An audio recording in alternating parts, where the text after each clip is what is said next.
तो जय Hind everyone.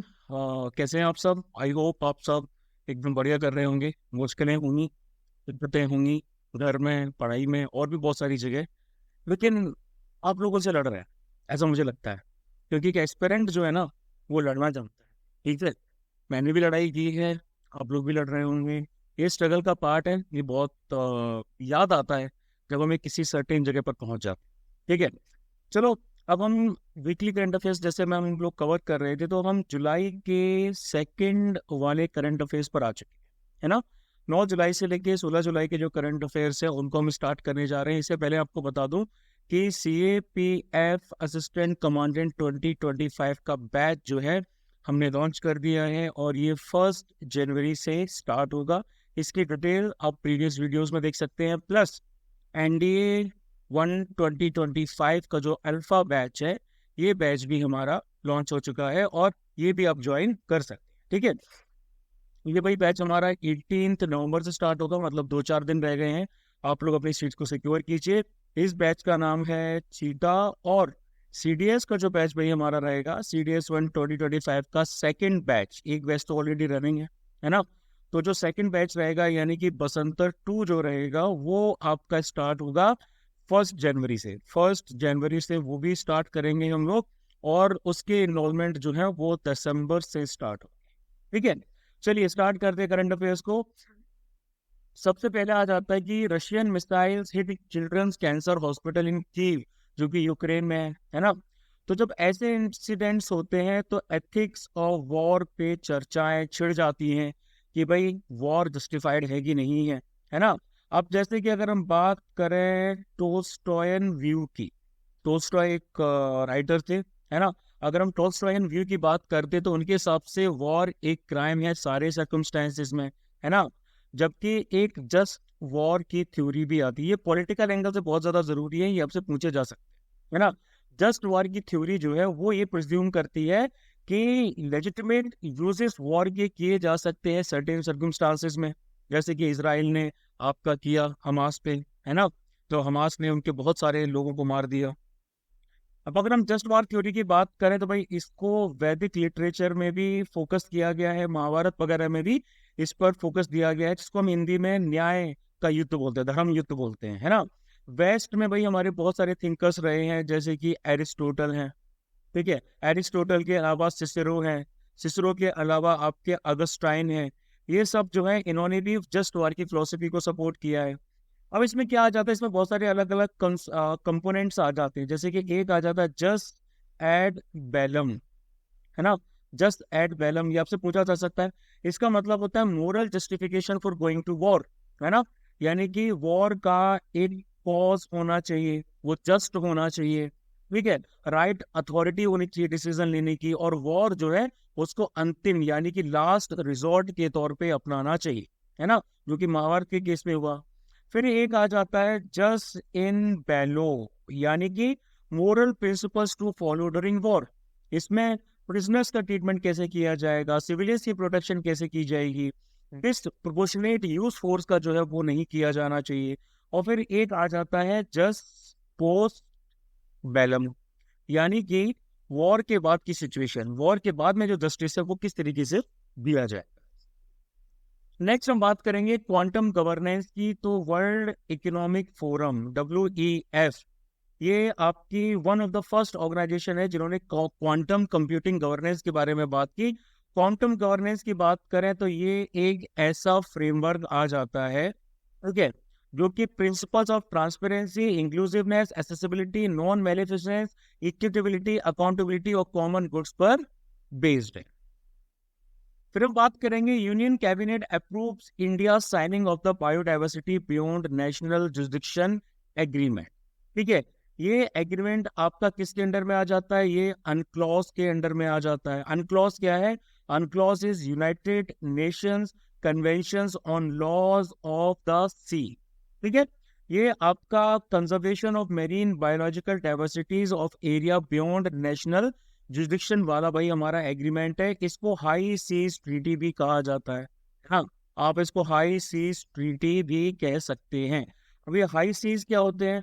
High seize आपके वो एरियाज होते हैं जो नेशनल जुरिस्डिक्शन से बाहर के होते हैं, है ना, यानी कि ग्लोबली कॉमन ओशंस होते हैं जो कि सबके लिए ओपन रहते हैं, ठीक है। ये सारे इंटरनेशनली लॉफुल पर्पसेस के लिए ओपन रहते हैं, नेविगेशन के लिए, ओवरफ्लाइट के लिए, सबमरीन केबल्स डाली जा सकती हैं, पाइपलाइंस वगैरह यहाँ पे डाली जा सकती हैं।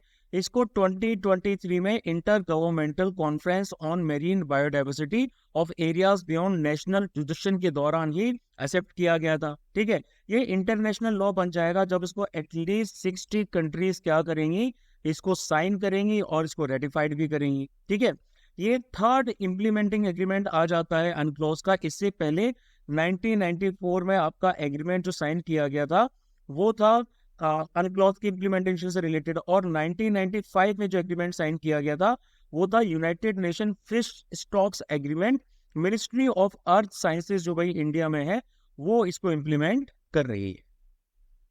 फिर बात करते हैं production linked incentive PLI scheme for white goods, ठीक है, इसको पीएलआईडब्ल्यूजी कहा जाता है। तो गवर्नमेंट ने एप्लीकेशंस मंगाए हैं पीएलआईडब्ल्यूजी स्कीम के लिए for white goods. White goods कौन से होते हैं? एयर कंडीशनर्स हो जाते हैं, ठीक है, एलईडी लाइट्स हो जाती है, ये इलेक्ट्रॉनिक आइटम्स जो रहते हैं ना, ये दिखा रहा हूं मैं आपको, ये सब व्हाइट गुड्स की कैटेगरी में आते हैं। ये लार्ज इलेक्ट्रिकल गुड्स होते हैं या फिर आपके होम अप्लायंसेज होते हैं, रेफ्रिजरेटर, वॉशिंग मशीन, एसीज वगैरह, ठीक है। फिर हमारा एक कंसेप्ट ब्राउन गुड्स का भी आता है। तो ब्राउन गुड्स आपके जनरली कंज्यूमर इलेक्ट्रॉनिक्स रहते हैं, लाइक इसमें भाई आपका टीवी आ गया, डीवीडी प्लेयर्स आ गए, स्टेरियोज आ गए, कंप्यूटर्स वगैरह आ गए, ठीक है। अगर हम इस पर्टिकुलर स्कीम की बात करें तो इसमें नोडल जो मिनिस्ट्री है वो आ जाती है ministry of commerce and industry, ठीक है। ये एक सेंट्रल सेक्टर स्कीम है। इसको 2021 में लॉन्च किया गया था आत्मनिर्भर भारत को परस्यू करने के लिए।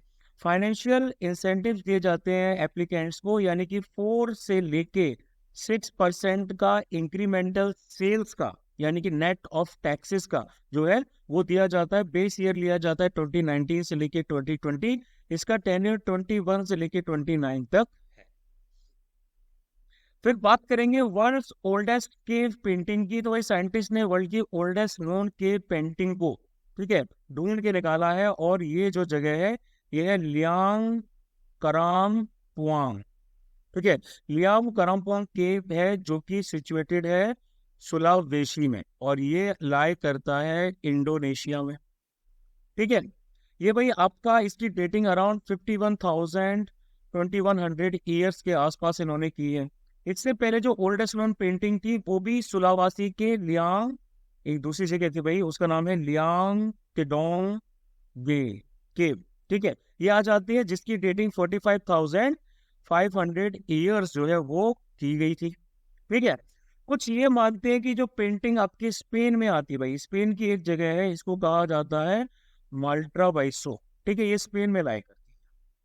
यहाँ की जो केव है वो बोला जाता है कि भाई इस पे केव पेंटिंग जो है वो आपके नियंथेंड्रल्स ने की थी, ठीक है, ये ओल्डेस्ट है, और इसकी जो एज है दैट इज 64,000 ईयर्स, ठीक है। एज कैसे डिटरमाइन की जाती है? एज आपकी यूरेनियम बेस्ड डेटिंग टेक्नोलॉजी से डिटरमाइन की जाती है। इसके फीचर्स में देखेंगे तो इसमें एक पिग दिखाया गया है, एक सुअर दिखाया गया है, और 3 के आसपास इसमें जो है स्मॉलर ह्यूमन लाइक फिगर्स जो है वो दिखाए गए हैं, और ये सब आपके डार्क रेड पिगमेंट में इम्प्रिंट किया गया है, यानी कि एशियन पीपल की मेंटल कैपेसिटी को ये दर्शाती है। फिर बात करेंगे शटिंग डाउन ऑफ पू, जो कि इंडिया की ट्विटर जैसी, एक्स जैसी एक आपकी एप्लीकेशन थी, has raised debate around zombie startups. का टर्म यहाँ पर आ जाता है ज़ॉम्बी स्टार्टअप्स, है ना, यानी कि ऐसे स्टार्टअप्स जिन्होंने फंड्स को रेज तो कर लिया है ना। जब बूम चल रहा था, आपका कोविड वगैरह चल रहा था, तो फिर ऐसे बहुत सारे लोग जो है इन्होंने फंड्स वगैरह को रेज कर लिया था ऑपरेट करने के लिए, लेकिन अब ये लोग ऑपरेट नहीं कर रहे हैं, या फिर इनके पास सिग्निफिकेंट रेवेन्यू जो है वो जनरेट नहीं हो पा रहा है ना। इसको हम बोल सकते हैं कि ये लोग अब एक स्टक साइकिल में फंसे हुए हैं, एक ऐसी सिचुएशन जब रिसोर्सेज को कंज्यूम तो किया जा रहा है without growing into a successful enterprise. Resources लगातार कंज्यूम किए जा रहे हैं लेकिन ये इतना सक्सेसफुल नहीं हो पा रहा है। लॉन्ग टर्म में ऐसे स्टार्टअप जो हैं वो वैनिश हो जाते हैं, खत्म हो जाते हैं, ठीक है। अब जैसे इसमें क्या होता है कि भाई आपका स्टार्टअप ज़ोंबी कैसे बनते हैं? Lack of market suitable product, मतलब आपने ऐसा प्रोडक्ट बना दिया है जो कि मार्केट सुटेबल प्रॉपर नहीं है, मार्केट के स्टैंडर्ड्स को मैच नहीं कर रहा है ना। कस्टमर्स को एक्वायर करने की जो भाई आपकी प्राइस है वो बहुत ज्यादा हाई है। फंडिंग की दिक्कत आ रही है, ये सब चीज़ें आपकी जो है ये ज़ॉम्बी स्टार्टअप्स बना सकती है। फिर इसके बाद में अगर हम बात करें रीजनरेटिव ब्रेकिंग की, एक फीचर है इलेक्ट्रिक व्हीकल्स का, ये वाइडली यूज किया जा रहा है, जो कि नेक्स्ट जनरेशन कार डेवलप कर रहे हैं, है ना। अब ब्रेकिंग से क्या होता है भाई, ब्रेकिंग सबसे पहले ब्रेक लगाते हैं तो कोई भी व्हीकल आपका रुक जाता है, क्यों? क्योंकि काइनेटिक एनर्जी जो है उसको रोक दिया गया है। तो रीजनरेटिव ब्रेकिंग किस पे काम करती है? ये काम करती है on the principle of conversation, sorry, conversion. ठीक है, इसमें आपकी जो कंबाइंड काइनेटिक एनर्जी जो रहती है प्लस पोटेंशियल एनर्जी रहती है, इसको क्या किया जाता है, इसके ऊपर प्रिंसिपल ऑफ कन्वर्जन को फॉलो किया जाता है ब्रेकिंग सिस्टम वाला, और डायरेक्टली इसको इलेक्ट्रिकल एनर्जी में कन्वर्ट कर दिया जाता है यूजिंग अ जनरेटर। ये जो इलेक्ट्रिक एनर्जी होती है इसको यूज किया जाता है बैटरीज को रिचार्ज करने में, है ना। तो ब्रेकिंग जब ईवी में आप लगाते हैं, इससे माइलेज उसका स्लाइटली बढ़ जाएगा। बेनिफिट्स, बेटर एफिशिएंसी है, लेस मेंटेनेंस है, वियर और टेयर जो ब्रेक सिस्टम पे है वो आपका खत्म हो जाएगा। फिर बात करेंगे उदयगिरी और कांटेगिरी केव्स की, इसके बारे में सीडीएस में ऑलरेडी क्वेश्चंस आ चुके हैं। प्रेसिडेंट ऑफ इंडिया ने रिसेंटली उदयगिरी केव्स जो आपकी भुवनेश्वर में सिचुएटेड है वहां विजिट किया, है ना। ये कहाँ पर आपकी बनी हुई है? ये बनी हुई है कुमारी माउंटेन पे। माउंटेन का नाम कुमारी माउंटेन रेंज है, और ये अर्लीस्ट एग्जाम्पल्स आ जाते हैं रॉक कट केव ट्रेडिशन के उड़ीसा में, यानी कि पत्थरों को काट के, जो पहाड़ों को काट के आपके केव्स वगैरह बनाई गई हैं। इनको सेकंड सेंचुरी बीसी में बनाया गया था, ठीक है। राजा का नाम आपने सुना ही होगा, खरवेला राजा जो आ जाते, किंग खरवेला ऑफ द मेघवाहन डायनेस्टी, और इसको बनाया गया था जैन मॉन्क्स के लिए, ठीक है। तो उदयगिरी केव्स आपकी फेमस है हाथी गुम्फा के लिए, ठीक है, हाथी गुम्फा इंस्क्रिप्शन के लिए, जो कि आपका ब्राह्मी स्क्रिप्ट में लिखा गया है। स्क्रिप्ट हमारी ब्राह्मी यूज की गई है, और इसमें खरावेला के द्वारा जो भी मिलिट्री कैंपेन्स चलाए गए हैं उनके बारे में बताया गया है, ठीक है। प्लस इसके साथ साथ उदय मतलब कि वैष्णवाइट केव्स जो हैं, वैष्णवाइट्स का मतलब होता है जो वैष्णव पंथ को बिलोंग करते हैं। वैष्णवाइट केव्स आपकी दूसरी वाली जो है, ये भी आपकी गुप्त पीरियड के दौरान बनाई गई थी, उदयगिरी के पास नहीं बनाई गई थी, ठीक है। ये एक दूसरा सेट जो है वो आपका विदिशा में यानी कि एमपी में भी बनाया गया। फिर बात करेंगे RIMPC 2024 की, तो इंडियन नेवी का P8I एयरक्राफ्ट में Pacific rim of the Pacific exercise, यानी कि रिम पैक, थोड़ी इसको मैंने गलत लिखा हुआ है, रिम पैक होना चाहिए, ठीक है। रिम पैक 2024 को हवाई में ज्वाइन किया। हवाई कहाँ लाई करता है भाई? ये हमारा यूएसए में लाई करता है ना। रिम्पैक वर्ल्ड की लार्जेस्ट मल्टीनेशनल लेवल एक्सरसाइज है, जिसको बाइनली कंडक्ट किया जाता है, ठीक है। फिर आगे बात करेंगे मंगोलिया की, जिसकी कैपिटल है उलान बटार, ठीक है। इंडिया क्या कर रहा है? इंडिया कोकिंग कोल को आपका इंपोर्ट करना चाह रहा है ना। कोकिंग कोल क्या करता है? ये आपका प्राइमरी सोर्स होता है कार्बन का, जिसको स्टील मेकिंग के लिए यूज किया जाता है ना।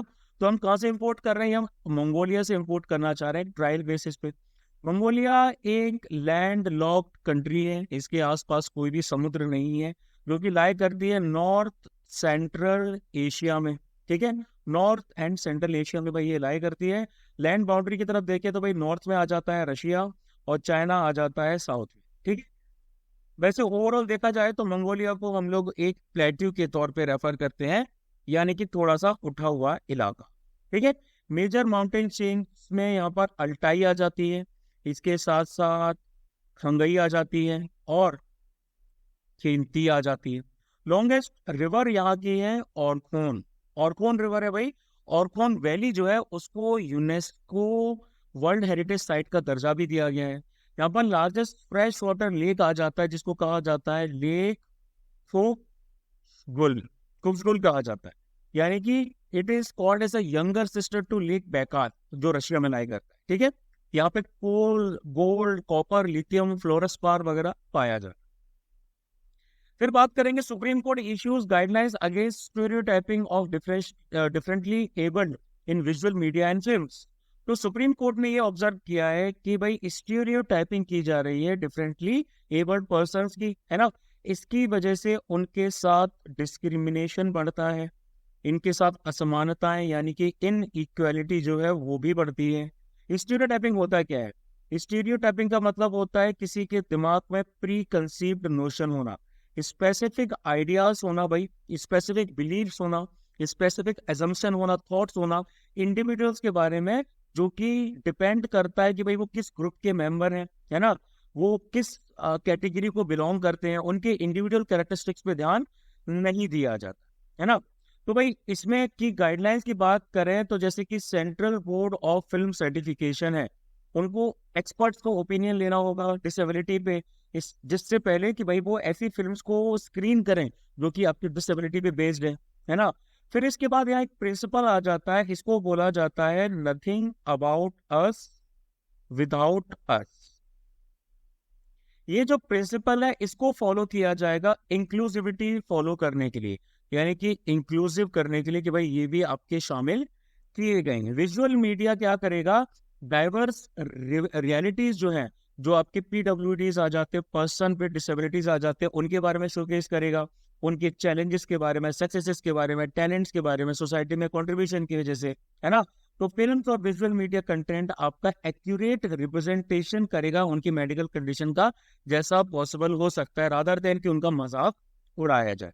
अगर हम पीडब्ल्यूडी के स्टेटस की बात करें इंडिया में कि भाई इनका इंडिया में स्टेटस क्या है, 2011 के सेंसस के हिसाब से तो 2.21% की जो हमारी टोटल पॉपुलेशन के हिस्सा आ जाते हैं, ठीक है। डिफरेंट डिसेबल्ड पॉपुलेशन में 56% तो जो है वो आपके आ जाते हैं मेल्स, 44% आ जाती हैं फीमेल, ठीक है। मेजोरिटी यानी कि 69% डिसेबल्ड पॉपुलेशन जो है वो आपकी रूरल एरियाज में रहती है, बाकी की जो है वो आपकी अर्बन एरियाज में लाई करती है। फिर बात करते हैं second India Russia annual summit concluded. तो प्राइम मिनिस्टर ऑफ इंडिया जो है उन्होंने को चेयर किया है एनुअल समिट को with the president of Russia यानी कि Vladimir Putin in Moscow. Joint statement भी रिलीज किया गया। मेजर आउटकम्स आपके आ जाते हैं like trade and economic partnership, ठीक है। बायलैटरल ट्रेड टारगेट इन्होंने रखा है कि भाई 100 बिलियन US डॉलर का जो टारगेट है 2030 तक दोनों एक दूसरे के साथ व्यापार करेंगे। बायलैटरल सेटलमेंट सिस्टम आपके यूज करेंगे ये लोग नेशनल करेंसीज का यूज करने के बाद, है ना। नेशनल करेंसीज को आपस में यूज करेंगे ताकि डॉलर पर आत्मनिर्भरता जो है वो कम की जा सके। एनर्जी कॉर्पोरेशन बढ़ाएंगे, न्यूक्लियर, ऑयल, पेट्रोकेमिकल सेक्टर्स में इंफ्रास्ट्रक्चर और टेक्नोलॉजी को भी काउंट कर लीजिए। ट्रांसपोर्ट और कनेक्टिविटी की बात कर लें तो भाई कार्गो टर्नओवर बढ़ाने का भी पूरा पूरा प्लान है इंडिया के साथ में। प्रोजेक्ट आपके लाए जा रहे हैं नॉर्थ साउथ इंटरनेशनल जैसा, ठीक है। और ट्रांसपोर्ट कॉरिडोर की बात करें तो नदर्न सी रूट आ जाता है भाई हमारा, ये मैंने ज्योग्राफी में इसके बारे में बताया हुआ है ना। और उसके साथ साथ आ जाता है चेन्नई, और इस जगह का नाम है व्लादिवोस्टॉक। ईस्टर्न मैरीटाइम कॉरिडोर जो है वो भी बनाया जा रहा है, ठीक है। फिर इसी को फॉलो करते हुए दूसरी न्यूज आ जाती है Order of the Saint Andrew the Apostle. तो भाई पीएम ऑफ इंडिया यानी कि नरेंद्र मोदी जी को रशिया का हाईएस्ट सिविलियन ऑनर जो है वो दिया गया। इसको कहा जाता है Order of Saint Andrew the Apostle. ये अवार्ड 2019 में अनाउंस किया गया था exceptional services in promoting special and privileged strategic partnership between Russia and India and friendly relations between the Russian and the Indian people. 1698 में इसको, I guess हाँ 1698 ही होना चाहिए, 1698 में इसको एस्टेब्लिश किया गया था for awarding the most outstanding civilian और मिलिट्री मेरिट। फिर बात करेंगे Ahom era moidams recommended for inclusion in UNESCO world heritage site. तो भाई हमारा international council on monuments and sites आ जाता है आइकोमोस। इन्होंने रिकमेंडेशन किया है कि भाई असम के जो अवोम इराके हैं यानी कि अवोम डायनेस्टी की टाइम के जो मोइडाम्स हैं, है ना, इनको यूनेस्को की वर्ल्ड हेरिटेज लिस्ट में शामिल किया जाए। आइकोमोस आपकी एक आ जाती है एडवाइजरी बॉडी, ठीक है। ये यूनेस्को वर्ल्ड हेरिटेज कमेटी की एडवाइजरी बॉडी आ जाती है जो कि world heritage convention of UNESCO को इम्प्लीमेंट कर रहे हैं। तो अगर हम मोइडाम्स की बात करें तो ये असम के चराई देव डिस्ट्रिक्ट में लाई करते हैं। सबसे पहली बात तो ये आ जाती है, यानी कि ये है बरियल ग्राउंड। किसके बरियल ग्राउंड है भाई? ये है अहोम किंगडम के रूलर्स के बरियल ग्राउंड, और इनको इजिप्ट के पिरामिड्स के साथ कंपेयर भी किया जाता है, ठीक है। 30th सेंचुरी में भाई आपके एक बंदा था, ठीक है, अवोन किंगडम के जो फाउंडर थे, उनका नाम है चाओ लुंग सिउ का पाहा, ठीक है। वो फाउंडर थे भाई आपके अवोम किंगडम के। उन्होंने अपनी पहली कैपिटल जो है वो चे राय दोई में सिचुएट बनाई, ठीक है, या फिर इसको चेराई देवा कहा जाता है, यानी कि at the foot hills of Patkai hills. Patkai जो हिल्स हैं उनकी फुट हिल्स पे बनाई। अब मोडाइन का अगर हम एक्सटीरियर देखें तो ये भाई आपको एक हेमिस्फीयर के जैसा दिखता है ना, ऊपर से गोल के जैसा दिखता है, और इनका साइज वेरी करता है कि भाई किस इंसान को इनके अंदर आपका बरी किया गया है। तीन मेजर फीचर आ जाते हैं भाई। एक तो भाई यहाँ पर वॉल्टेड चैम्बर आ जाता है, ठीक है। वॉल्टेड चैम्बर में आपका सेंट्रली रेस्ड प्लेटफॉर्म होता है जहां पर बॉडी आपकी जो है वो ले की जाती है। एक हेमिस्फेरिकल अर्दन माउंट आ जाता है जो चैम्बर को इस तरीके से ढक के रखता है, यानी कि इसमें ब्रिक स्ट्रक्चर होता है जिसको कहा जाता है चाओ चली। और ऑक्टोगोनल बाउंड्री वॉल होती है जो माउंट के बेस पे बनाई जाती है, जिसका एक आस्ट इस तरीके से गेटवे रहता है उसके वेस्ट की तरफ। बहुत सारे ऑब्जेक्ट जो है वो आपके जो भी मरने वाला बंदा होता था जो यूज करता था अपनी लाइफ के दौरान, for example royal insignia, objects जो आपके वुड के बनाए गए हैं, हाथी दांत के बनाए गए हैं, आयरन गोल्ड पेंडेंट्स वगैरह, वो सब उसके साथ बरी किए जाते थे। अब इसमें एक और कंसेप्ट आ जाता है, इसको कहा जाता है चान ग्रोंग, ठीक है। चांद्रोन फुकन बोला जाता है। ये आपके कैनोनिकल टेक्स्ट हैं जो कि अउन्स के द्वारा डेवलप किए गए हैं। ये मटेरियल्स के बारे में बताते हैं जिससे मोइडम्स आपके बनाए गए, जिसमें वुड, स्टोन और बर्न्ड स्टिक्स, ब्रिक्स सॉरी आ जाते। फिर बात करेंगे, Indian scientist develop open source tool for the third metre telescope यानी कि टीएमटी। इसके द्वारा एक कॉम्प्रिहेंसिव स्टार कैटलॉग आपका एडेप्टिव एडेप्टिव ऑप्टिक सिस्टम यानी कि एओएस के लिए, टीएमटी का जो एओएस है उसके लिए बनाया जाएगा, जिससे टीएमटी आपकी शार्पर एस्ट्रोनॉमिकल इमेजेस जनरेट कर पाएंगे, ठीक है। देखो, अर्थ के पास जो भी टेलीस्कोप्स हैं इनको फेस करना पड़ता है एटमॉस्फेरिक डिस्टॉर्शन को, है ना, जिसकी वजह से जो क्वालिटी होती है इमेजेस की वो आपकी अफेक्ट होती है, ठीक है। और इसको काउंटरएक्ट करने के लिए आपका एओएस यानी कि एडेप्टिव ऑप्टिक सिस्टम यूज किया जाता है। अब अगर हम एओएस की बात करें तो इसमें सोफिस्टिकेटेड डिफॉर्मेबल मिरर्स होते हैं जिनको कंट्रोल किया जाता है कंप्यूटर्स के द्वारा ताकि डिस्टॉर्शंस को करेक्ट किया जा सके, जो कि अर्थ के एटमॉस्फेयर के रियल टाइम टर्बुलेंस की वजह से होते हैं। अब इसको अचीव करने के लिए एक फेयरली ब्राइट रेफरेंस स्टार, है ना, उसको आपका क्या बोलते हैं चाहिए होता है, ठीक है, ताकि ब्लरिंग को मेजर किया जा सके, करेक्ट किया जा सकता है उसको डिफॉर्मेबल मिरर के द्वारा, ठीक है। फिर अगर हम फर्दर ग्राउंड बेस्ड एस्ट्रोनॉमी की बात करें तो इसमें ग्राउंड बेस्ड एस्ट्रोनॉमी में लार्ज टेलीस्कोप्स होते हैं, ठीक है। ये जो लार्ज टेलीस्कोप्स होते हैं ना, ये अर्थ के सरफेस पे सिचुएटेड रहते हैं। सोफिस्टिकेटेड ऑप्टिक्स रहता है ताकि सेलेस्टियल ऑब्जेक्ट्स वगैरह को आप क्या कर सके, कैप्चर और एनालाइज कर सके। ये स्पेस बेस्ड टेलीस्कोप से टोटली अलग रहते हैं, यानी कि कॉस्ट इफेक्टिव रहते हैं, इजियर टू मेंटेन रहते हैं। इसमें आपके एक्सट्रीमली लार्ज टेलीस्कोप्स आ जाते हैं जो कि अभी जिनको डेवलप किया जा रहा है, ठीक है। इसमें 30 मीटर टेलीस्कोप हो गया। इसके साथ साथ भाई हमारे दूसरे भी आ जाते हैं जिसको जाइंट मैगलेनन टेलीस्कोप कहा जाता है, जीएमटी कहा जाता है। यूरोपियन सदर्न ऑब्जर्वेटरी आ जाती है, ठीक है। अब अगर हम टीएमटी की बात करें, भैया अगर हम टीएमटी की बात कर रहे थे तो इसको लगाया जा रहा है कहाँ, इसको लगाया जा रहा है मोना किया, जो कि आपका आ जाता है हवाई में, ठीक है। ये आपका बनाया जा रहा है TMT international observatory LLC TIO के द्वारा, जो कि एक नॉन प्रॉफिट इंटरनेशनल पार्टनरशिप है जिसमें आपका यूएसए आ जाता है, जापान भी आ जाता है, इंडिया भी आ जाता है, यानी कि Department of Science and Technology, and Canada. ये 4 कंट्रीज इसमें आ जाती है, ठीक है। Indian Institute of Physics Astrophysics जो आपका आईआईए है बेंगलुरु में, Inter University Centre for Astronomy and Astrophysics IUCAA जो कि पुणे में आ जाता है, और Aryabhatta Research Institute for Observational Sciences यानी कि एरीज जो है नैनीताल में आ जाता है। ये टीएमटी के साथ कोलैबोरेट कर रहे हैं।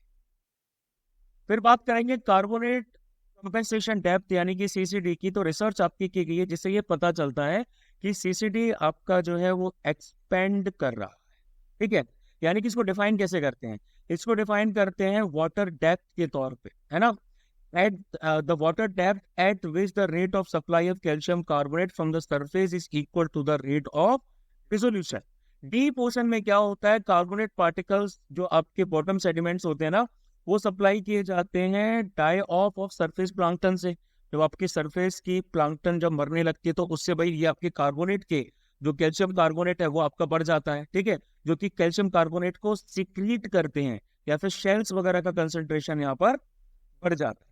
जब ये शेल्स आपके सर्टेन वाटर डेप्थ से नीचे चले जाते हैं, फॉर एग्जांपल 4000 मीटर से भी ये नीचे चले जा रहे हैं, तो ये डिसॉल्व होने लगते हैं ओशन वाटर्स में, और ओशन जो है ना अंडर सेचुरेटेड हो जाता है कैल्शियम कार्बोनेट के हिसाब से, क्योंकि प्रेशर बढ़ता जा रहा है, टेम्परेचर डिक्रीज होता जा रहा है ना, और इसकी वजह से डिसॉल्व CO2 की जो मात्रा है वो आपकी बढ़ती जा रही है।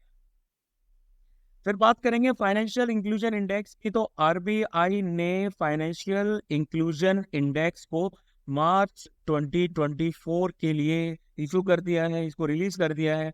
इंडेक्स की जो वैल्यू मार्च 2024 की आ जाती है, इट स्टैंड्स एट 64.2, है ना। मार्च 2023 में ये थी 60.1।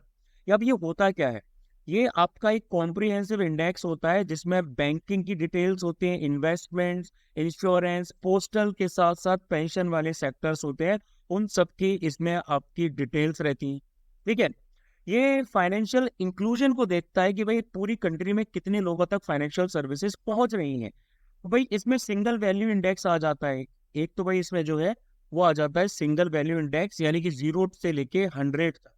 यहाँ पर 0 का मतलब होता है कि बंदे के पास कंप्लीट एक्सक्लूजन है, फाइनेंशियल सर्विसेज बिल्कुल नहीं पहुंच पाई हैं, और 100 रहता है कि भाई फुली तरीके से बंदे के पास सारी की सारी फाइनेंशियल सर्विसेज आ चुकी हैं। 3 ब्रॉड पैरामीटर आ जाते हैं यहाँ पे। पहला आ जाता है भाई आपका एक्सेस का, ठीक है, एक्सेस को 35% वेटेज दिया गया है। यूसेज को जो है वो आपको 45% वेटेज दिया गया है, और उसके बाद क्वालिटी जो है उसको आपका 20% का वेटेज दिया गया है। इसको एनुअली पब्लिश किया जाता है जुलाई। फिर बात करते हैं prime minister science technology and innovation advisory council, PMSTIAC। तो भाई 25th जो आपकी PMSTIAC की मीटिंग है उसको कंडक्ट किया गया, इसको 2018 में बनाया गया था। ये ओवर आर्थिंग काउंसिल आ जाती है जो कि अलग अलग साइंस और टेक्नोलॉजी रिलेटेड मैटर्स को देखती है, चैलेंजेस को कॉम्प्रिहेंड करती है, इंटरवेंशंस फॉर्मुलेट करती है, फ्यूचरिस्टिक रोड मैप बनाती है, और प्राइम मिनिस्टर को एडवाइस करती है ना। इसके साथ साथ साइंस एंड टेक्नोलॉजी के जो डिपार्टमेंट्स हैं, एजेंसीज हैं, बाकी गवर्नमेंट मिनिस्ट्रीज हैं, उनके उनको मतलब ओवरसी करती हैं, मॉनिटर करती हैं, ठीक है। जो भी मिशंस आपके PMSTIC के अंडर में इम्प्रूव किए गए हैं, इसमें एक तो भाई हमारा आ जाता है डीप ओशन एक्सप्लोरेशन मिशन, ठीक है। AI यानी कि artificial intelligence mission, national quantum mission जिसके बारे में कई बार क्वेश्चन पूछे जा चुके हैं, ये भी इसी के अंदर में भाई आपका जो है लॉन्च किया गया था। इलेक्ट्रिक व्हीकल मिशन और अग्नि मिशन एसेट्रा। फिर बात करेंगे माइटोकॉन्ड्रियल डिसीज यानी कि माइटो की, तो नया IVF का प्रोसीजर जो है, ठीक है, IVF का प्रोसीजर है, इसको माइटोकॉन्ड्रियल डोनेशन कहा जा रहा है, जो कि अभी ट्रायल में चल रहा है ऑस्ट्रेलिया में। ये मीटो को क्योर दे रहा है, ठीक है। माइटोकॉन्ड्रिया तो भाई हम सबको पता है कि पावर हाउस होता है सेल का, जो 90% एनर्जी प्रोड्यूस करता है, जो लाइफ को सस्टेन करने के लिए जरूरी होती है।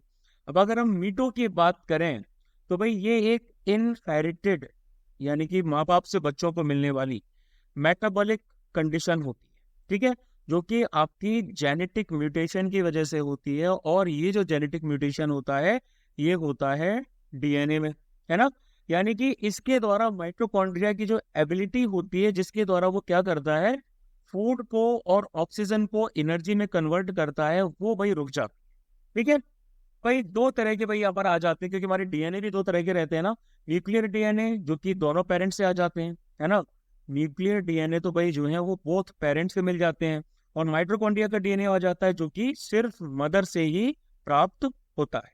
फिर हम बात करेंगे फ्लाई ऐश की, तो मिनिस्ट्री ऑफ कोल जो है वो प्रोएक्टिव मेजर्स ले रहे हैं ताकि फ्लाई ऐश को डिस्पोज किया जा सके, या फिर उसका रिपर्पस किया जा सके, जो कि जनरेट होता है थर्मल पावर प्लांट से, है ना। फ्लाई ऐश क्या होता है, फ्लाई ऐश एक बाय प्रोडक्ट है। ये बाय प्रोडक्ट कब बनता है, ये बाय प्रोडक्ट आपका बनता है जब हम पल्वराइज्ड कोल को बर्न करते हैं थर्मल पावर जनरेटिंग प्लांट्स में। Ministry of environment forest and climate change के हिसाब से इनका नोटिफिकेशन आया था 2009 में, उसके हिसाब से फ्लाई ऐश का मतलब होता है इसमें सारा का सारा ऐश आ जाता है, ठीक है।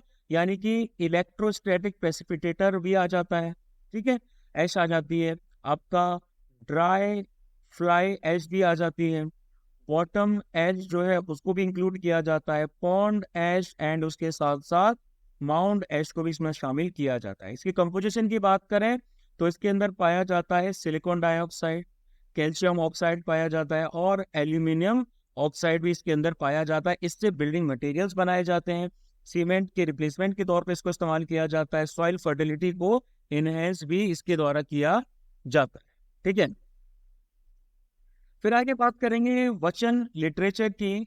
तो फिर भाई एक बंदे आते हैं फा वो हलाकत्ती,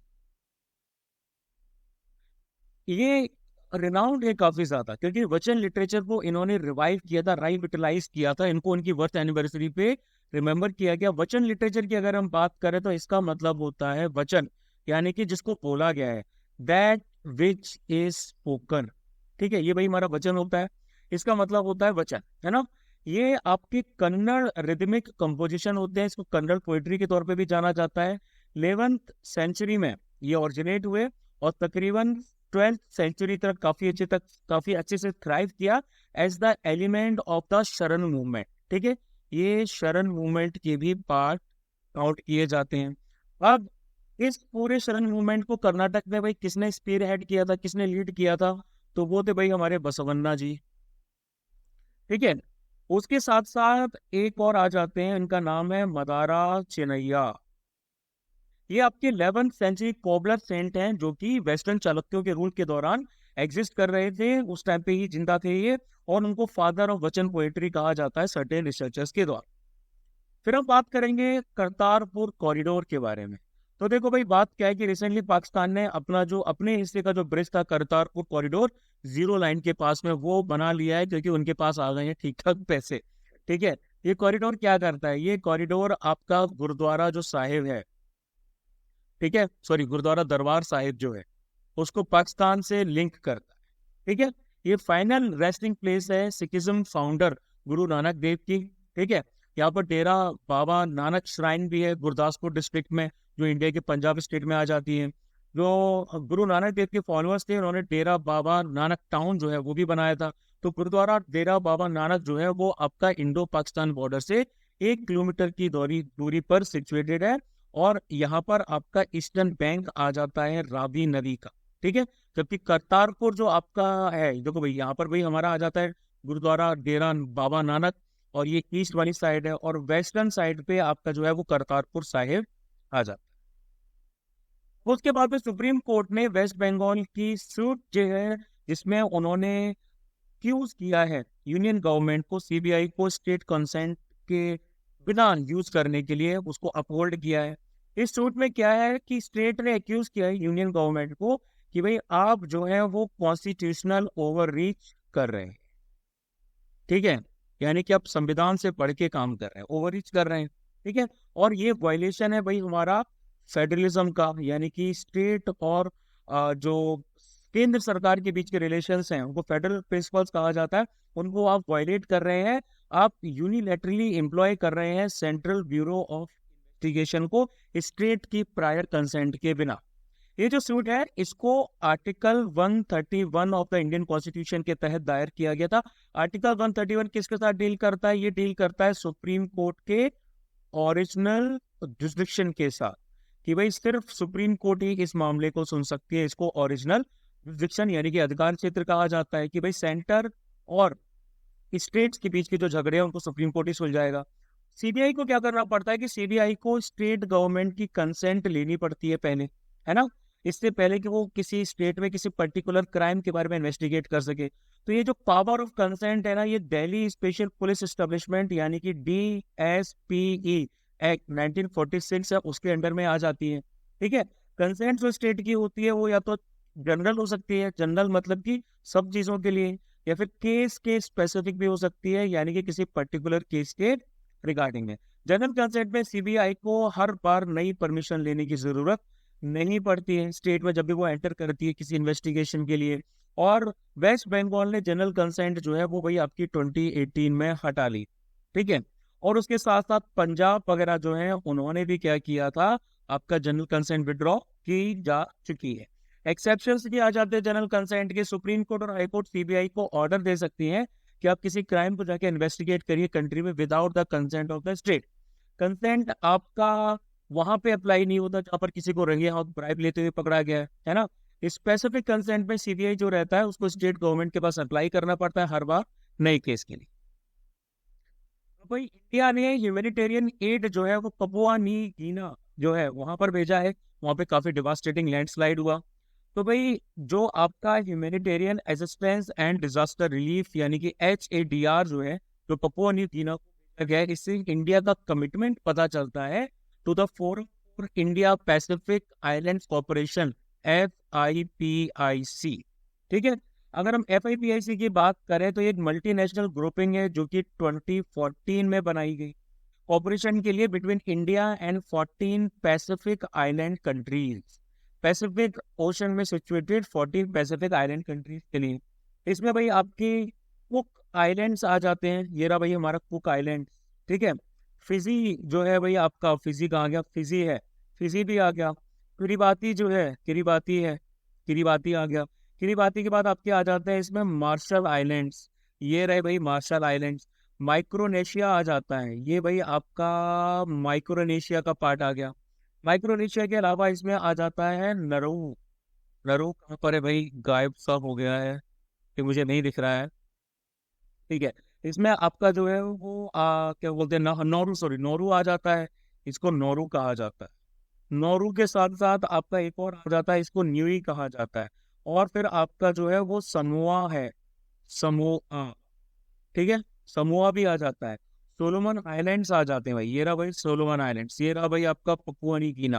ठीक है। यहाँ पर ऊपर की साइड इंडोनेशिया है या न्यू कैलिडोनिया है। के साथ साथ टोंगा भी आ जाता है भाई। ये आपका इंटरनेशनल डेट लाइन वाला इलाका है ना। तो भाई इसमें हाँ ये रहा भाई समोआ। ठीक है। टोंगा आ गया यहाँ पे। टोंगा के साथ साथ यहाँ पे तवालू आ गया। वनाटाऊ वगैरह जो है वो भी यहीं पर आ जाते हैं। जो आइलैंड्स है ना, ये 3 मेजर ग्रुप ऑफ आइलैंड्स को बिलोंग करते हैं, है ना। ये पहला तो जो है वो आपका पॉलिनेशिया हो गया। ठीक है। पॉलिनेशिया के साथ साथ ये दूसरा जो है वो आपका माइक्रोनेशिया हो गया। और तीसरा जो है आपका वो आ जाता है मेलेनेशिया। ठीक है। ऑब्जेक्टिव्स क्या है कि भाई फैसिलिटेशन करना है ट्रेड का, इन्वेस्टमेंट का, बिजनेस एक्सचेंजेस के तहत।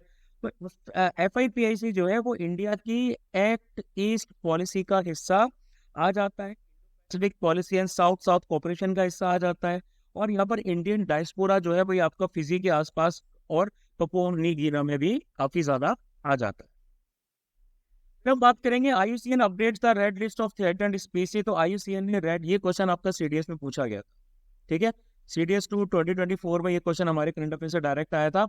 IUCN ने रेड लिस्ट को क्या किया है, अपडेट किया है। ये रेड लिस्ट क्या करती है, ये इंफॉर्मेशन आपको उपलब्ध कराती है एनिमल्स के बारे में, के बारे में, फंगस स्पीसीज के बारे में, जो कि आपकी खत्म होने की कगार पर पहुंच गई हैं। इसको 9 कैटेगरीज में डिवाइड किया है। इस स्पीसीज में 1,63,000 के आसपास स्पीसीज आ जाती हैं, जिसमें से 45,000 जो है वो थ्रेटेंड आ जाती है विद एक्सटिंक्शन, कि ये खत्म होने की कगार पे। प्लस अपडेट में क्या क्या दे रखा है, अपडेट में बताया गया कि बायोडाइवर्सिटी में अलग अलग प्रेशर्स आ रहे हैं। प्रेशर्स कौन कौन से आ रहे हैं, शिकार का आ रहा है भाई, पोचिंग का, ठीक है, क्लाइमेट चेंज का, और इन्वेजिव स्पीसीज का। ठीक है। अब स्पीसीज जिनका स्टेटस बढ़ गया है तो भाई उसमें एक आ जाता है ला गोमेरा जाइंट लिजर्ड। ठीक है। इसको गैलेटिया ब्रेवोनोवा कहा जाता है। इसका स्टेटस क्रिटिकली इंडेंजर्ड से इंडेंजर्ड हो गया है और ये पाई जाती है आइलैंड्स में, यानी कि इसकी स्थिति में सुधार हुआ है। यहाँ पर extinct in the wild, critically endangered, endangered, vulnerable, near threaten, least concern, data deficient और नॉट एवेल्युएटेड, ये अलग अलग कैटेगरीज यहाँ पर आ जाती है। ठीक है। कुछ स्पीसीज हमारी है जिनका डिक्लाइंड स्टेटस भी आ जाता है, लाइक कॉपिया पोका कैक्टाई। 82% स्पीसीज आपके एक्सटिंक्शन के कगार पे हैं। ये ऑर्नामेंटल कैक्टाई, ये सजावटी तौर पे यूज किया जाता है। एटिकामा कोस्टल डेजर्ट चाइल्ड के आसपास मिलती है। इलीगल ट्रेड होता है इसका ओशियनिक फॉग के साथ में, जो इसका रिप्रोडक्शन रोकता है। ग्रैंड कैनेरिया जाइंट लिजर्ड, जिसके बारे में अभी आपको मैंने बताया प्रीवियसली, ये लीस्ट कंसर्न थी, अभी क्रिटिकल इंडेंजर्ड में आ चुकी है। एंडेमिक रेप्टाइल है कैनेरिया आइलैंड्स का, और ये आपकी ग्रैंड कैनेरिया स्किंक आ जाती है, इंजर्ड है, और ये आपकी कैलिफोर्निया किंग स्नेक जो है वो इनको खा जाता है। इबिजा वॉल लिजर्ड आ जाता है, इंडेंजर्ड है, islands of Ibiza and Formentera यानी कि स्पेन के आसपास है। Invasive horseshoe whip snake इनके लिए खतरा है। और बोरियन एलिफेंट जो कि इंडेंजर्ड है, स्मॉलेस्ट एलिफेंट होते हैं, इनका मुंह थोड़ा चौड़ा रहता है, बोर्नियो और सुमात्रा आइलैंड्स में पाए जाते हैं, एंथ्रोपोजेनिक एक्टिविटीज की वजह से इनको खतरा है। फिर बात करते हैं digital economy report 2024 which is release by United nation trade and development. ये रिपोर्ट क्या करती है? ये रिपोर्ट हाईलाइट करती है अर्जेंट नीड की सस्टेनेबल स्ट्रेटेजीज के लिए, जो कि लाइफ साइकिल्स के लिए चाहिए होती है, of digitalisation for environmentally sustainable and inclusive digital future. तो रिपोर्ट के हिसाब से इंटरनेट यूजर्स जो है वो 1 बिलियन आपके 2005 में थे, जो कि अब 5.4 बिलियन पहुंच चुके हैं 2023। रिपोर्ट के कंटेंट के साथ साथ रिपोर्ट को किसने लॉन्च किया ये भी बहुत ज्यादा जरूरी हो जाता है। फिर आगे बात करते हैं, telecom equipment production surpasses 50,000 crore, exports reach 10,500 crore. ठीक है, देखो भाई, जो टेलीकॉम सेक्टर की सक्सेस है ये प्राइमरीली आपकी आ जाती है प्रोडक्शन लिंक्ड इंसेंटिव स्कीम की वजह से for telecom and networking products. Scheme की बात करें तो ministry of communication nodal ministry है, ये हमारी एक सेंट्रल सेक्टर स्कीम है। इसका ऑब्जेक्टिव है डोमेस्टिक मैन्युफैक्चरिंग कैपेबिलिटीज को बढ़ाना और इंडिया को एक ग्लोबल हब बनाना टेलीकॉम इक्विपमेंट प्रोडक्शन के लिए, है ना। एलिजिबिलिटी की बात की जाए तो इसमें ग्लोबल कंपनीज जो हैं वो भी शामिल की जाती हैं, इसके साथ साथ इसमें हमारी डोमेस्टिक कंपनीज हैं वो भी शामिल की जाती हैं, MSMEs भी हैं वो भी इसमें आ जाती हैं, जो कि ग्लोबल मैन्युफैक्चरिंग रेवेन्यू क्राइटेरियाज को फुलफिल कर रही हैं। बेनिफिट्स आ जाते हैं कि भाई फाइनेंशियल इंसेंटिव्स दिए जाते हैं मैन्युफैक्चर को उनकी इंक्रीमेंटल सेल्स के बेसिस पे, है ना। बेस ईयर आप सबको पता है 2018-2019 लिया गया है for products manufactured in India. अब सॉरी, बेस ईयर आपका 2019 एंड 2020 लिया गया है, ठीक है।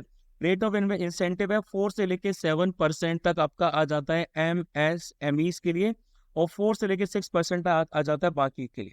एडिशनल 1% का जो इंसेंटिव है वो under design led PLI for products के लिए दिया जाता है, जो कि इंडिया में डिजाइन भी किए गए हैं और मैन्युफैक्चर भी किए गए हैं।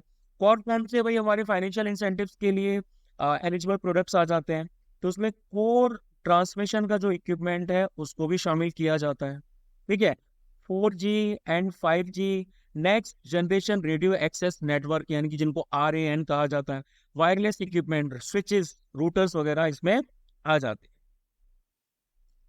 फिर हम बात करेंगे सेक्शन 125 की, तो सुप्रीम कोर्ट ने डाइवोर्स्ड मुस्लिम वुमेन के जो राइट है मेंटेनेंस का, ठीक है, वो अपहेंड कर दिया, ठीक है। ये आपका आ जाता है सेक्शन 125 ऑफ द CRPC 1973 अपने फॉर्मर हस्बैंड के अगेंस्ट। तो इससे क्या पता चलता है? इससे एक पैरेलल रेमेडी के बारे में पता चलता है, ठीक है। यानी कि ये एक पैरेलल रेमेडी है जो कि एक सेकुलर लॉ के अंडर में आती है, जिसको पर्सनल लॉ से खत्म नहीं किया जा सकता। यानी कि पर्सनल लॉज आपके रिलीजन के कुछ भी कह रहे हो, लेकिन क्योंकि भाई ये सेकुलर लॉ के अंडर में आता है तो इसको फॉलो किया जाएगा। करंटली जो मेंटेनेंस का क्लेम है ना, वो Muslim women protection of rights on divorce act 1986 के अंडर में आ जाता है। सेक्शन 125 ऑफ द CRPC की बात करें तो ये हमारा एक ऐसा लॉ है जो कि मेंटेनेंस की बात करता है डेस्टिट्यूट वाइफ्स, जो कि डाइवोर्स्ड हैं या फिर जिनको छोड़ा जा चुका है। इसमें चिल्ड्रन भी काउंट कर लिए जाते हैं, इसमें आपके पेरेंट्स भी काउंट कर लिए जाते हैं। इसके अंडर में कोई भी मजिस्ट्रेट ऑर्डर कर सकता है किसी भी इंसान को कि भाई आपको मंथली अलाउंस देना है अपनी वाइफ को, अगर डाइवोर्स का केस है।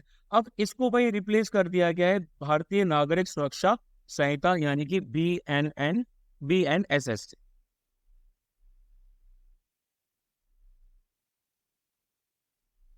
फर्दर अगर हम बात करेंगे म्यूचुअल रिकॉग्निशन एग्रीमेंट MRA, जो कि ताइवान के साथ में बनाए साइन किया गया है, तो ये जो MRA है ये ऑर्गेनिक प्रोडक्ट्स के लिए है, ठीक है, बिटवीन इंडिया एंड ताइवान इसको इम्प्लीमेंट किया गया है।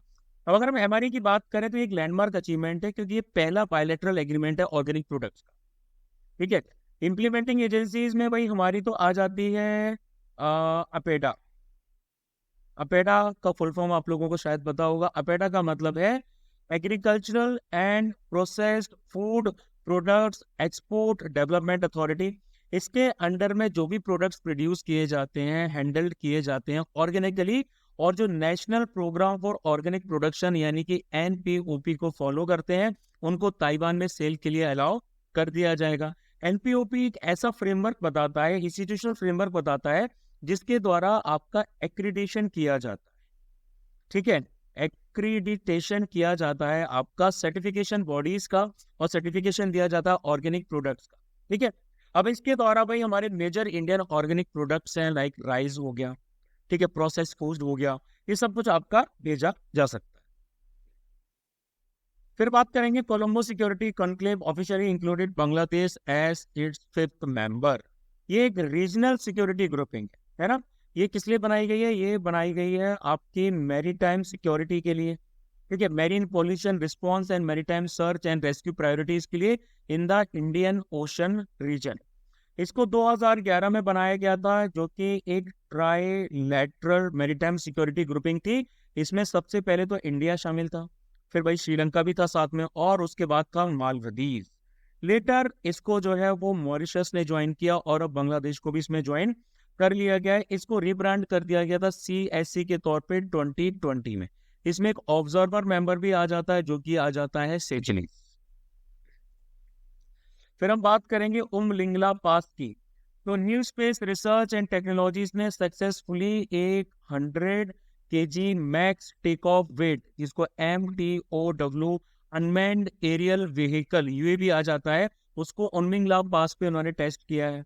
अब इसकी अगर हम हाइट की बात करें तो ये 19,024 फीट के आसपास आ जाता है, जो कि लाई करता है हमारा ईस्टर्न लद्दाख। ठीक है, ईस्टर्न लद्दाख में लाई करता है। इसके साथ साथ हाईएस्ट मोटरेबल रोड वर्ल्ड में भाई यहाँ पर के लिए रिनाउंड है ये। इसको जो हाईएस्ट आपकी मोटरेबल रोड है, उसको बॉर्डर रोड ऑर्गेनाइजेशन ने प्रोजेक्ट हिमांक के अंडर में बनाया है। ठीक है, तो ये नाम भी याद रखना आप लोग। जियो स्ट्रेटेजिक इंपॉर्टेंस इस रोड की बहुत ज्यादा आ जाती है, क्योंकि ये लाइन ऑफ एक्चुअल कंट्रोल यानी कि LAC के साथ में कनेक्ट करती है, कनेक्टिविटी इंप्रूव करती है। इसके साथ साथ लोकल कनेक्टिविटी जो आपके चिशमुले जेमसोक सेक्टर जो ले का आ जाता है, उसको भी बढ़ाती है, प्लस टूरिज्म लद्दाख में भी बढ़ाती है। ठीक है, बाकी इंपॉर्टेंट पासेस तो भाई आप सबको पता ही है, लद्दाख में खारदुंगला, चांगला, तांगलांग वगैरह। फिर हम बात करेंगे हाइड्रोजन लाइन यानी कि 21 सेंटीमीटर लाइन की। तो रिसेंटली हाइड्रोजन लाइन न्यूज में थी, क्यों थी भाई, है क्या ये एक स्पेक्ट्रल लाइन है, जो कि आपके एटॉमिक हाइड्रोजन के द्वारा एमिट की जाती है। ठीक है, ये तब होता है कि जब एक इलेक्ट्रॉन ऑर्बिट करता है। इलेक्ट्रॉन क्या कर रहा है? ऑर्बिट कर रहा है nucleus of an hydrogen atom. वो जंप करता है हायर एनर्जी लेवल से एक लोअर लेवल में। हायर से बंदा जो है वो लोअर लेवल में पहुंच चुका है।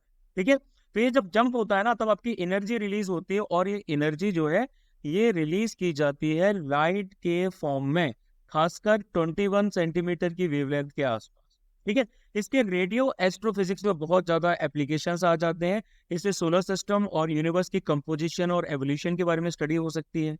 मैपिंग जब आपके हाइड्रोजन की मिल्की वे गैलेक्सी में की जाती है, तो उससे डार्क मैटर जो है उसकी प्रेजेंस का भी पता चलता है। फिर हम बात करेंगे सेल्वेनिया मोलेस्ट्रा की। तो एक एक्सोटिक होस्ट स्पेसिफिक बीटल, ठीक है, ये एक बीटल है, इसका नाम है साइटोपेगस सेल्वेनिया। ठीक है, इसको ब्राजील से ऑब्टेन किया गया, इंपोर्ट किया गया है। इसने सक्सेसफुली इन्वेजिव स्पीसीज जिसको सेल्वेनिया मोलेस्ट्रा कहा जाता है, उसको सरानी रिजर्वायर से, ठीक है, सरानी रिजर्वायर है, ये आपका सतपुड़ा डैम वाला इलाका आ जाता है, जो कि बैतूल मध्य प्रदेश में लोकेटेड है, उसको एरेडिकेट कर दिया है। देखो भाई, ये जो हम बीटल की बात कर रहे हैं ना, इस बीटल का नाम क्या है? इस बीटल का नाम है साइटोबैगस सेल्वेनिया। ठीक है, ये आपका ब्राजील से इंपोर्ट किया गया है, और इसने क्या किया है? इन्वेसिव वीड है, ये आपका वीड है। ठीक है, इन्वेसिव का मतलब ये होता है कि ये जनरली किसी ऐसी जगह पर आ जाते हैं और वहां के जो नेटिव और जो लोकल स्पीसीज है उनको खत्म कर देते हैं। फॉर एग्जाम्पल, ये पूरे तालाब में फैल गए, तो ये किसी और लाइफ फॉर्म को यहाँ पर पनपने नहीं देंगे, तो इनको खत्म करना बहुत ज्यादा जरूरी हो जाता है। अब अगर हम सरानी रिजर्व की बात करें, तो फिर ये आपका तवा रिवर पर आ जाता है। ठीक है, तवा रिवर हमारी नर्मदा रिवर की एक ट्रिब्यूटरी है। सेल्वेनिया मोलेस्ट्रा की अगर हम बात करें, तो फिर भाई ये आपकी फ्री फ्लोटिंग एक्वेटिक फर्न होती है। ये कहाँ की नेटिव है? ये ब्राजील की ही नेटिव है। इसको कॉमनली वाटर फन के नाम से जाना जाता है, या फिर इसको चाइनीज झालार के नाम से भी जाना जाता है। ठीक है, झालार। केरल, उड़ीसा, उत्तराखंड, महाराष्ट्र की इकोलॉजी जो वाटर बॉडीज की, वो इसकी वजह से बहुत ज्यादा ड्रास्टिकली इफेक्टेड रही। फिर हम बात करें ऑस्ट्रिया, जिसकी कैपिटल है वियना में, तो इंडियन प्राइम मिनिस्टर ने ऑस्ट्रिया को विजिट किया। ये माउंटेनियस है और उसके साथ साथ ये एक लैंड लॉक्ड कंट्री है। ठीक है, जो कि साउथ सेंट्रल यूरोप में लाई करती है, वही है ना, साउथ सेंट्रल यूरोप की तरफ ये लाई करती है। इसकी बॉर्डरिंग कंट्रीज की तरफ देखें तो भाई जर्मनी आ जाता है, ठीक है, चेक रिपब्लिक आ जाता है, उसके साथ साथ स्लोवेकिया आ जाता है, हंगरी आ जाता है, और भाई आपका स्लोवेनिया आ गया, यहाँ पास में स्विट्जरलैंड भी आ गया, और उसके साथ साथ आपका क्या है यहाँ पे लेकस्टाइन भी आ जाता है। यानी कि इसमें 8 कंट्रीज छोटी छोटी है, वो इसका पार्ट आ जाती है, इसको ऐसे लिखा जाता है। ठीक है, माउंटेन रेंज की बात करें तो भाई यहाँ पर आल्प्स पर्वत श्रृंखला है। लार्जेस्ट लेक यहाँ पर जो है उसको लेक कॉन्स्टेंस कहा जाता है। ठीक है, इसके साथ साथ यहाँ पर न्यू सिडलर जो लेक है वो भी आ जाता है। मेजर रिवर में यहाँ पर आ जाती है डैन्यूबे रिवर। इसी के पास में एड्रियाटिक सी जो है वो भी सिचुएटेड। फिर हम बात करेंगे IMF working paper on India structural transformation. तो आईएमएफ ने एक वर्किंग पेपर रिलीज किया है, इसका टाइटल है advancing India structural transformation and catch up to the technology frontier, जिसमें इंडिया की ग्रोथ की बात की गई है, स्ट्रक्चरल रिफॉर्म्स बताए गए हैं जिससे ग्रोथ और ज्यादा तेजी से इंडिया में बढ़ सकती है। जैसे कि अगर हम की हाईलाइट्स की बात करें तो यहाँ पे सबसे पहले सेक्टरल इम्बैलेंस की बात की गई है कि भाई सेक्टर्स के बीच में इम्बैलेंसेस किस तरीके के है ना। यानी कि एग्रीकल्चर का जो रोल है एग्रीगेट आउटपुट के तौर पे वो हमारा क्या किया गया है, वो डिक्लाइन किया है। कि एग्रीकल्चर से जो है वो आउटपुट आपका कम होता जा रहा है ना। आपका 1980 में ये जो आउटपुट है ये 40% हुआ करता था, 2019 में जो है वो 15% है, लेकिन यहाँ 42% एम्प्लॉयमेंट अभी भी है, क्योंकि स्ट्रिक्ट लेबर मार्केट रेगुलेशंस की वजह से। इसके साथ साथ यहाँ पर दूसरा जो फैक्टर आ जाता है वो आ जाता है अनइवन टेक्नोलॉजी का एडॉप्शन इंडस्ट्रीज के द्वारा। सर्विसेज जो है वो आउट परफॉर्म कर रही हैं मैन्युफैक्चरिंग को, है ना, क्योंकि टेक्नोलॉजिकल फ्रंटियर में जो आपके चेंजेस आए कंप्यूटर प्रोग्रामिंग में, आईटी सर्विसेज में, ठीक है, जेली मैन्युफैक्चरिंग जो है ये आपके सबसे लोएस्ट परफॉर्मर्स में आ जाते हैं। फिर हमारे कुछ इन्होंने फ्यूचर एस्टिमेट्स की बात भी की है कि इंडिया को एटलीस्ट 143 से लेके 324 मिलियन जॉब्स जो हैं वो क्रिएट करनी पड़ेंगी अपनी ग्रोइंग पॉपुलेशन के लिए टिल 2050। ठीक है, एक छोटा सा शिफ्ट जो है एम्प्लॉयमेंट का एग्रीकल्चर से अगर अलग किया जाता है कंस्ट्रक्शन सर्विसेज या मैन्युफैक्चरिंग में, तो उससे हमारी जो जीडीपी की ग्रोथ है वो 0.2 से लेके 0.5% बढ़ सकती है। फिर वो की बात scientific deep drilling at Koyna Warna region की। इंडिया की साइंटिफिक डीप ड्रिलिंग जो है वो कोयना वर्जा रीजन जो है आपका ये महाराष्ट्र का आ जाता है, यहाँ पर की जा रही है ना। ये स्पेशलाइज्ड है, मतलब कि ये कंडक्ट की जा रही है मिनिस्ट्री ऑफ अर्थ साइंसेस के अंडर में। ठीक है, ये इंडिया का sole scientific deep drilling programme है, SDD। SDD क्या है भाई आपका, ये स्ट्रेटेजिकली आपके इसमें बोर होल जो रहते हैं डीप ड्रिलिंग जो है वो की जाती है, स्ट्रेटेजिक तरीके से इनको खोदा जाता है ताकि अर्थ की क्रस्ट के, भाई हमारी अर्थ की क्रस्ट के डीप पार्ट को ऑब्जर्व किया जा सके, है ना। तो ये अर्थ की क्रस्ट को तकरीबन 7 किलोमीटर तक पेनिट्रेट करना चाहते हैं, साइंटिफिक ऑब्जर्वेशन करना चाहते हैं। भाई इन्होंने कोयना रीजन क्यों चुना है, तो भाई देखो सीधी सी बात है, कोयना जो रीजन है यहाँ पर आते हैं बहुत सारे अर्थक्वेक्स, है ना। इसके साथ साथ आपको पता है कि भाई कोयना डैम का जो भाई अर्थक्वेक आया था भाई, ये आया था 1962 में, यहाँ सागर लेक आ जाता। ठीक है, ये काफी वेल नोन है। मोस्ट आउटस्टैंडिंग एग्जांपल इस रिजर्वर ट्रिगर्ड सीस्मिसिटी का जो है RTS जिसको कहा जाता है, ये आपका इंडिया के वेस्ट कोस्ट पर सिचुएटेड है। टेक्निक यहाँ पर मड रोटरी ड्रिलिंग और परकशन ड्रिलिंग जिसको एयर हैमरिंग कहा जाता है वो यहाँ पर यूज की जा रही है। जैसे कि अगर हम रोटरी ड्रिलिंग की बात करें तो इसमें स्टील रॉड को यूज किया जाता है जो रॉक्स को पेनिट्रेट करती है, नीचे की तरफ कट करती है, हीट जनरेट होता रहता है भाई लगातार, यहाँ पे कूलिंग लिक्विड जो है वो उसके ऊपर से ऐसे डाला जाता है। ठीक है, और वो क्या करता है, इस पूरे टूल को ठंडा करता रहता है और डेब्रिस को फिर धीरे धीरे यहाँ से हटाया जाता है। ये जनरली हम अपने घरों वरों में भी यूज करते हैं बोरिंग वगैरह करवाने के लिए। दूसरा जो मैंने बताया था that is air hammering. Air hammering जो रहता है इसमें क्या किया जाता है, हाईली कंप्रेस्ड एयर को नीचे की तरफ धकेला जाता है, ठीक है, ड्रिलिंग रॉड के जरिए, जिसकी वजह से पोर होल आपका और ज्यादा चौड़ा होता है और ज्यादा गहरा होता है और वो कटिंग आउट करता रहता है। फिर बात करेंगे वर्ल्ड पॉपुलेशन प्रोस्पेक्ट्स 2024 की। तो recently United Nations department of economic and social affairs, है ना, UN डेसा, इन्होंने वर्ल्ड पॉपुलेशन प्रोस्पेक्ट रिपोर्ट को जारी किया है जो कि पॉपुलेशन ट्रेंड्स को बता रहा है for countries across the globe. की फाइंडिंग्स की बात करें, अगर हम ग्लोबल लेवल की बात करेंगे तो पॉपुलेशन पीक, वर्ल्ड की जो पॉपुलेशन है वो 10.3 बिलियन लोगों के साथ में 2080 में पीक पर पहुंच जाएगी, है ना। 8.2 बिलियन जो है वो आपका 2024 में है। फर्टिलिटी रेट की अगर हम बात करें तो करेंटली फर्टिलिटी रेट जो है वो 2.25 पे आ जाती है एट लाइव बर्थ पर वुमेन, है ना। 1990 में ये आपकी 3.31 बर्थ हुआ करती थी। लाइफ एक्सपेक्टेंसी की बात करें तो लाइफ एक्सपेक्टेंसी एट बर्थ जो है वो 2024 में 73.3 ईयर्स पे पहुंच चुकी है, यानी कि 1995 से देखा जाए तो 8.4 ईयर्स का बढ़ोतरी इसमें भी देखी गई है। अर्ली प्रेगनेंसीज की बात की जाए तो 4.7 मिलियन बेबीज, यानी कि 3.5% of the total world wide, ये आपकी 18 से भी कम वाली एज की मदर्स पे बॉर्न हुए हैं।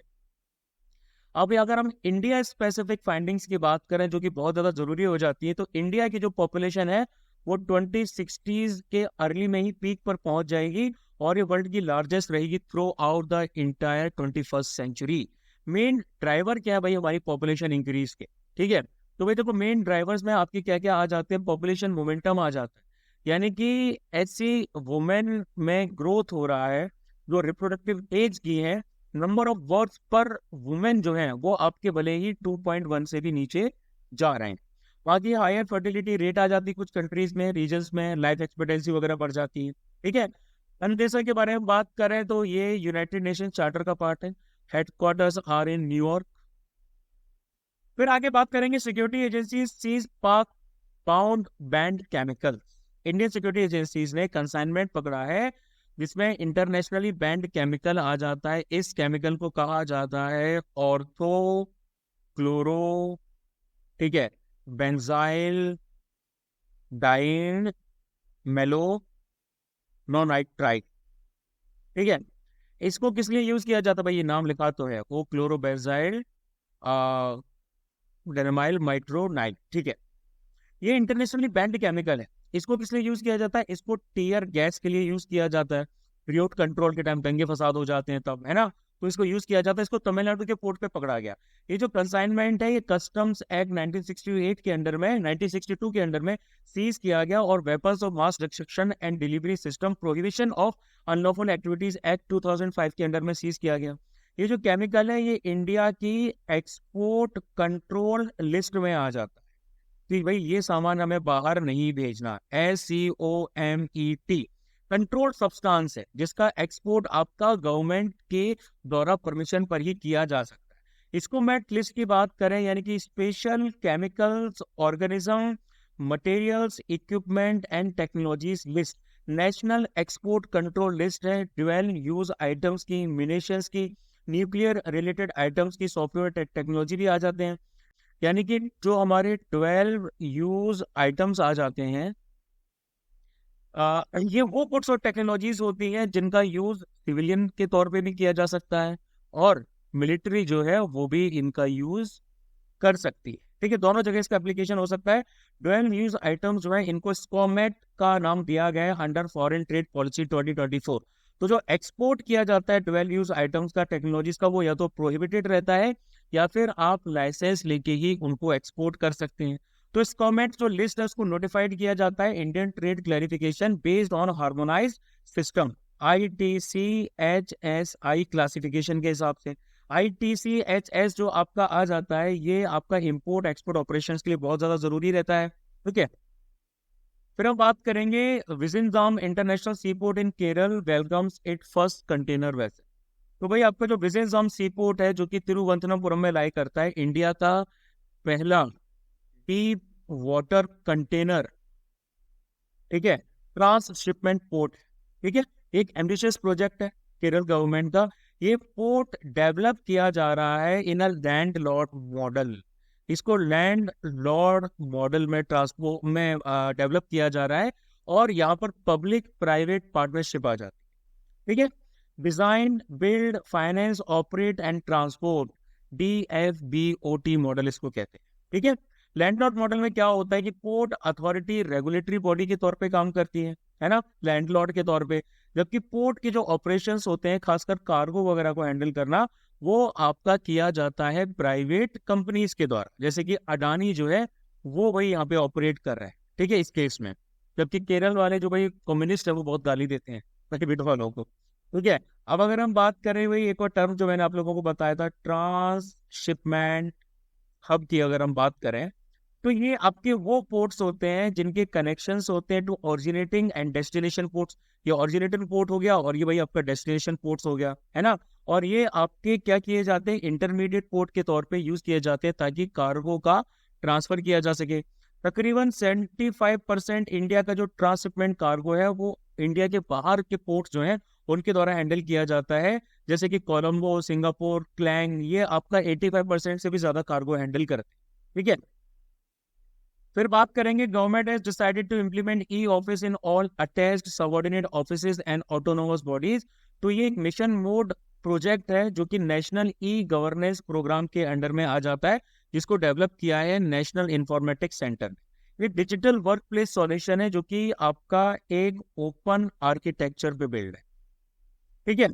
यानी कि ये एक स्टैंडर्ड रीयूजेबल प्रोडक्ट है, एमिनेबल है for replication across the government, ठीक है। की कंपोनेंट्स में ई फाइल यानी कि आपका फाइल मैनेजमेंट सिस्टम आ जाता है, KMS यानी कि नॉलेज मैनेजमेंट सिस्टम, WAW आ जाता है यानी कि work from anywhere portal. Sparrow भी भाई यहाँ पर आ जाता है। स्पैरो का मतलब है smart performance appraisal report recording online window. फिर हम बात करेंगे एक्सरसाइज पिच ब्लैक की। तो इंडियन एयरफोर्स का जो कंटिजेंट है वो पहुंच चुका है ऑस्ट्रेलिया एक्सरसाइज पिच ब्लैक 2024 में पार्टिसिपेट करने के लिए। ये एक बाई एनुअल मल्टीनेशनल एक्सरसाइज है जो कि रॉयल ऑस्ट्रेलियन एयरफोर्स के द्वारा होस्ट की जाती है, ठीक है।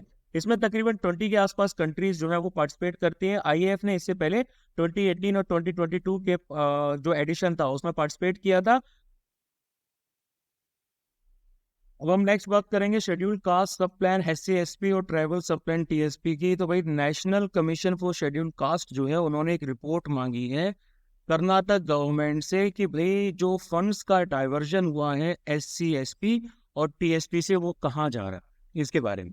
अगर हम SC/ST और TSP की बात करें तो देखो भाई TSP की जो स्ट्रेटेजी है ना, वो आपकी 1974 से है, ये इंश्योर करने के लिए कि एडुकेट फ्लो बना रहे रिसोर्सेज का for the development of scheduled tribes STs के लिए, है ना। और SC/ST की जो भी स्ट्रेटेजी है उसको special component plan for schedule caste के नाम से जाना जाता है। ये भी 1979-1980 के आसपास से फोर्स में है, ये इंश्योर करने के लिए कि भाई जो रिसोर्सेज हैं वो प्रॉपरली शेड्यूल कास्ट के लिए आपके डाइवर्ट किए जा रहे हैं, ठीक है। बजट जो भाई इनके अंदर में प्रोवाइड किया जाता है वो नॉन डाइवर्टिबल होता है, मतलब कि इतना पैसा अगर एलोकेट कर दिया तो कर दिया, ये कहीं और यूज नहीं किया जाएगा। नॉन लैप्सेबल होता है यानी कि आप फ्यूचर में भी यूज कर सकते हैं। क्लियर ऑब्जेक्टिव रहता है कि सोशियो इकोनॉमिक डेवलपमेंट SCs और STs का करना। फिर हम बात करेंगे IFSC की। तो RBI ने क्या किया है, रेमिटेंसेस के स्कोप को बढ़ा दिया है to international financial services centre IFSC के लिए। किसके अंडर में हो रहा है ये हो रहा है लिबरलाइज्ड रेमिटेंसेस स्कीम यानी कि LRS। IFSC की बात करें तो Gujarat international finance tech city, जिसको हम गिफ्ट सिटी बोलते हैं, है ना। गिफ्ट IFSC इंडिया का मेडन पहला IFSC है जिसको special economic zone act 2005 gift के अंडर में आपका क्या बोलते हैं इस्टेब्लिश किया गया था। ये 2015 से ही ऑपरेशनलाइज हो चुका है। इसका सीधा सा एम आ जाता है कि ये इंडिया का गेटवे बनेगा। किस चीज के लिए बनेगा? ये इंडिया का गेटवे बनेगा इनबाउंड यानी कि आने वाले, और बाहर जाने वाले यानी कि outbound requirements of the international financial services. ठीक है, तो IFSCA जो है उसको एस्टेब्लिश किया गया है एक स्टेचुटोरी अथॉरिटी के तौर पे अंडर द IFSCA एक्ट 2019। तो IFSCA एक यूनिफाइड अथॉरिटी आ जाती है for the development and regulation of financial product, financial services and financial institutions in IFSC। फिर आगे बात करते हैं, scientist successfully create a time crystal made of giant atoms. तो 2012 में एक बंदा था, उसका नाम है फ्रैंक विल्ज़ैक। उसने टाइम क्रिस्टल का जो आपका फंडामेंटल प्रपोजल है वो दिया। अब क्रिस्टल के बारे में हम सभी जानते हैं, क्रिस्टल का मतलब एटम्स का एक ऐसा अरेंजमेंट जो कि खुद को स्पेस में रिपीट करता है रेगुलर इंटरवल पे। फॉर एग्जांपल ये भाई हमारा एक क्रिस्टल है, तो ये पैटर्न अपने आप को क्या करेगा? रिपीट करेगा। ठीक है, और अगर हम टाइम क्रिस्टल की बात करें तो ये क्वांटम सिस्टम होता है जहां पर पार्टिकल्स ऑर्गेनाइज करते हैं एक पैटर्न ऑफ मोशन में जो कि रिपीटेडली अपने आप को रिपीट करता रहता है ना। तो रिसर्चर्स ने लेजर लाइट और रिडवर्क एटम्स का यूज किया था ये डेमोस्ट्रेट करने के लिए कि स्पॉन्टेनियस ऑसिलेशंस कैसे होते हैं, जो कि टाइम क्रिस्टल्स की फील्ड में एक काफी इंपॉर्टेंट कंसेप्ट आ जाता है। ठीक है, इसमें sensors, wireless communication, quantum technology के बारे में काफी सारी इंसाइट्स मिल जाती है। इसी से रिलेटेड आ जाता है क्वांटम क्रिप्टोग्राफी की। साइंटिस्ट हमारे Raman institute, research institute RRI, वहां पे लोगों ने एक नया यूजर फ्रेंडली तरीका ढूंढ निकाला है जिससे truly unpredictable random numbers generate किए जा सकते हैं, जो कि इनक्रिप्शन के लिए बहुत ज्यादा जरूरी है। यानी कि क्वांटम कम्युनिकेशंस की जो फील्ड है, इसमें अगर आपको चीजों को इनक्रिप्ट करना है तो फिर उसके लिए जो पैटर्न रैंडम नंबर्स का आपका निकाला जाएगा वो अनप्रिडिक्टेबल रहेगा, यानी कि कोई इसको जान नहीं सकता। RRI ने क्या किया, इन्होंने एक फोटोनिक एक्सपेरिमेंट किया। ठीक है, ये डेमोस्ट्रेट करने के लिए कि भाई लेगेट गार्ग इनइक्वलिटीज LGI है ना, इसकी इनइक्वलिटीज को डेमोस्ट्रेट करने के लिए LGI क्या है? LGI आपका एक सेट आ जाता है मैथमेटिकल एक्सप्रेशंस का, जो कि कंपेयर करता है क्वांटम मैकेनिक्स के प्रिडिक्शंस को क्लासिकल फिजिक्स के साथ। ठीक है, फिर आगे बात करेंगे, summer census reveals rise in सारस crane population in Uttar Pradesh. तो भाई सारस को हमारा जो है वो टॉलेस्ट फ्लाइंग बर्ड आ जाता है ना, इन द वर्ल्ड। इसको स्टेट बर्ड भी बोला गया है ऑफ उत्तर प्रदेश। ये नॉर्मली आपको पेयर्स में मिलेगा, छोटे छोटे ग्रुप्स में मिलेगा। ठीक है, और भाई ये बंदा बहुत कमिटेड होता है ना, ये through out the life single partner से ही मीटिंग करता है, इधर उधर मुंह नहीं मारता है। डिस्ट्रीब्यूशन की बात की जाए तो इंडियन सब कॉन्टिनेंट में नदर्न एंड सेंट्रल इंडिया में मिलेगा। ठीक है, नेपाल का जो तराई वाला इलाका है वहां मिलेगा, पाकिस्तान में भी मिल जाता है, साउथ ईस्ट एशिया में भी ये मिलेगा, और प्लस नदर्न ऑस्ट्रेलिया जो है वहां पर भी इसके हैबिटेट्स पाए जाते हैं। कंजर्वेशन स्टेटस IUCN ने इसको वल्नरेबल की कैटेगरी में डाला है। ठीक है, WPA ने इसको शेड्यूल 4 यानी कि वाइल्ड लाइफ प्रोटेक्शन एक्ट 1972 ने इसको वाइल्ड शेड्यूल 4 की कैटेगरी में डाला है। उसके बाद आ जाता है सियांग रिवर। देखो भाई, अपर सियांग जो डिस्ट्रिक्ट आती है वहाँ के जो लोकल्स हैं वो क्या कर रहे हैं, वो प्रोटेस्ट कर रहे हैं कि भाई हमें अपर सियांग हाइड्रो पावर प्रोजेक्ट जो है वो नहीं चाहिए, है ना। अब ये जो अपर सियांग हाइड्रो पावर प्रोजेक्ट है इसको डेवलप किया जा रहा है NHPC के द्वारा। ठीक है, किस पे बनाया जा रहा है? इसको बनाया जा रहा है सियांग रिवर। सियांग रिवर की बात की जाए तो इसका ओरिजिन आ जाता है आंगसी ग्लेशियर में, जो कि कैलाश रेंज में आ जाती है। ठीक है, मानसरोवर लेक यानी कि तिब्बत के पास इसका ओरिजिनेशन होता है। मेजर इसकी ट्रिब्यूटरीज में एक तो आ जाती है लोहित और दूसरी आ जाती है दिबांग। ठीक है, ये असम के प्लेन्स में ऐसे ऐसे ऐसे नीचे की तरफ आती है, यहाँ पर असम के प्लेन्स वाले में। ठीक है, पासीघाट टाउन के थोड़ा साउथ की तरफ आ जाती है। यहाँ पर ये क्या करती है, दिबांग से मिलती है, लोहित से मिलती है, और फिर उसके बाद ये ब्रह्मपुत्रा को ज्वाइन कर लेती है। फिर आगे बात करेंगे chromium contamination of ground water की। तो कोलकाता की जो बेंच है भाई हमारी नेशनल ग्रीन ट्रिब्यूनल की NGT की, उन्होंने central ground water board CGWB को ऑर्डर दिया है कि भाई आप डेंजरस लेवल जो क्रोमियम कंटेमिनेशन के हो रहे हैं ग्राउंड वाटर में इन सुकिंदा वैली, ये सुकिंदा वैली लाई करती है कहाँ? उड़ीसा में। आप इसकी जाके जांच कीजिए। क्रोमियम कंटेमिनेशन की बात करें तो भाई देखो क्रोमियम क्या होता है, हाईली वाटर सोल्यूबल होता है। ये पानी के अंदर बहुत तेजी से घुल जाता है ना, और इसी वजह से लेबाइल होता है और इसकी वजह से वाइड स्प्रेड कंटेमिनेशन होता है जहां से भी ये फैला है। दो वैलेंस स्टेट्स में पाया जाता है, दो वैलेंस स्टेट्स में इसका एग्जिस्टेंस होता है। एक तो भाई हमारा रहता है ट्राईवैलेंट क्रोमियम, ठीक है, ट्राईवैलेंट क्रोमियम रहता है भाई हमारा, इसको ऐसे लिखते हैं Cr3।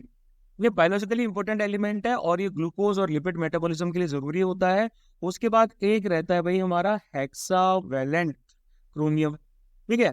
ये टॉक्सिक माना जाता है कार्सिनोजेनिसिटी की वजह से, यानी कि कार्सिनोजेनिसिटी यानी कि कैंसर इंड्यूसिंग, इससे कैंसर हो सकता है, ठीक है। मैक्सिमम परमिशिबल कंटामिनेशन जो Cr6 का आपका ड्रिंकिंग वाटर में अलाउ किया जाता है, दैट इज 50 म्यू जी पर लीटर, ठीक है। इंडियन स्टैंडर्ड है IS 10500। फिर बात करेंगे fund for responding to loss and damage. तो भाई board for loss and damage fund जो है, उन्होंने इसको अब fund to respond to loss and damage fund FRLD बुलाने का सोच लिया, ठीक है। ये डिसाइड किया गया कि फिलीपींस जो है वो होस्ट कंट्री रहेगी for the board of the fund. इसको 27th सेशन में बनाया गया था of the UNFCCC conference of the parties, जो आपका COP हुआ था आपका शर्म अल शेख इजिप्ट में 2022 में। इसका पर्पस क्या आ जाता है कि डेवलपिंग कंट्रीज को हेल्प करना है, जो भी लॉसेस उनको हुए हैं, जो भी डैमेजेस उनको हुए हैं, जो कि नेचुरल डिजास्टर्स की वजह से आ जाते हैं, जो कि क्लाइमेट चेंज की वजह से आ जाते हैं, ठीक है। फिर इसके बाद बात करेंगे RTI appeals pendency coming down every year, ministry of personnel public grievances and pensions की RTI अपील्स की जो पेंडेंसी है, जो पेंडिंग पड़ी थी, वो हर साल कम होती जा रही है। अब अगर हम RTI एक्ट 2005 की बात करें यहाँ पर, तो ये सिटीजन्स को राइट देता है कि उनको एक्सेस टू इंफॉर्मेशन होना चाहिए अंडर जो कि पब्लिक अथॉरिटीज के अंडर में आ जाती है ना। इसके जरिए ट्रांसपेरेंसी और अकाउंटेबिलिटी को प्रमोट किया जाता है गवर्नमेंट वर्किंग में। इसमें करप्शन को रोका जाता है, लोगों का पार्टिसिपेशन डेमोक्रेटिक प्रोसेस में बढ़ाया जाता है। नोडल एजेंसी जो है वो भाई हमारा आ जाता है department of personal and training, जो कि ministry of personnel public grievances and pensions के अंडर में आती है। इसने फ्रीडम ऑफ इंफॉर्मेशन एक्ट 2002 को रिप्लेस किया था।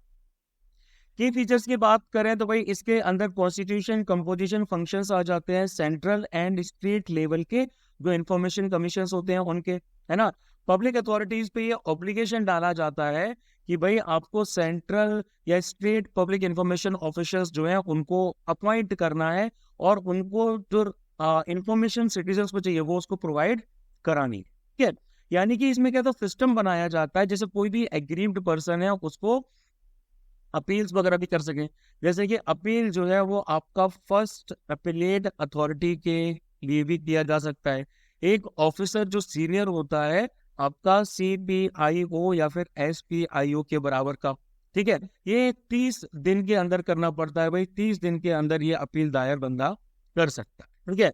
सेकेंड अपील का जो प्रोविजन है वो हायर अथॉरिटी पे पहुंच जाता है, CIC या फिर SIC तक, सेंट्रल इंफॉर्मेशन कमिश्नर या फिर स्टेट इंफॉर्मेशन कमिश्नर, है ना। ये आपका 90 डेज में भेजा जाता है कि भाई पहली अपील के दायर करने के बाद अगर जवाब नहीं मिला है तो 90 डेज में ये वाली अपील दाखिल की जा सकती है।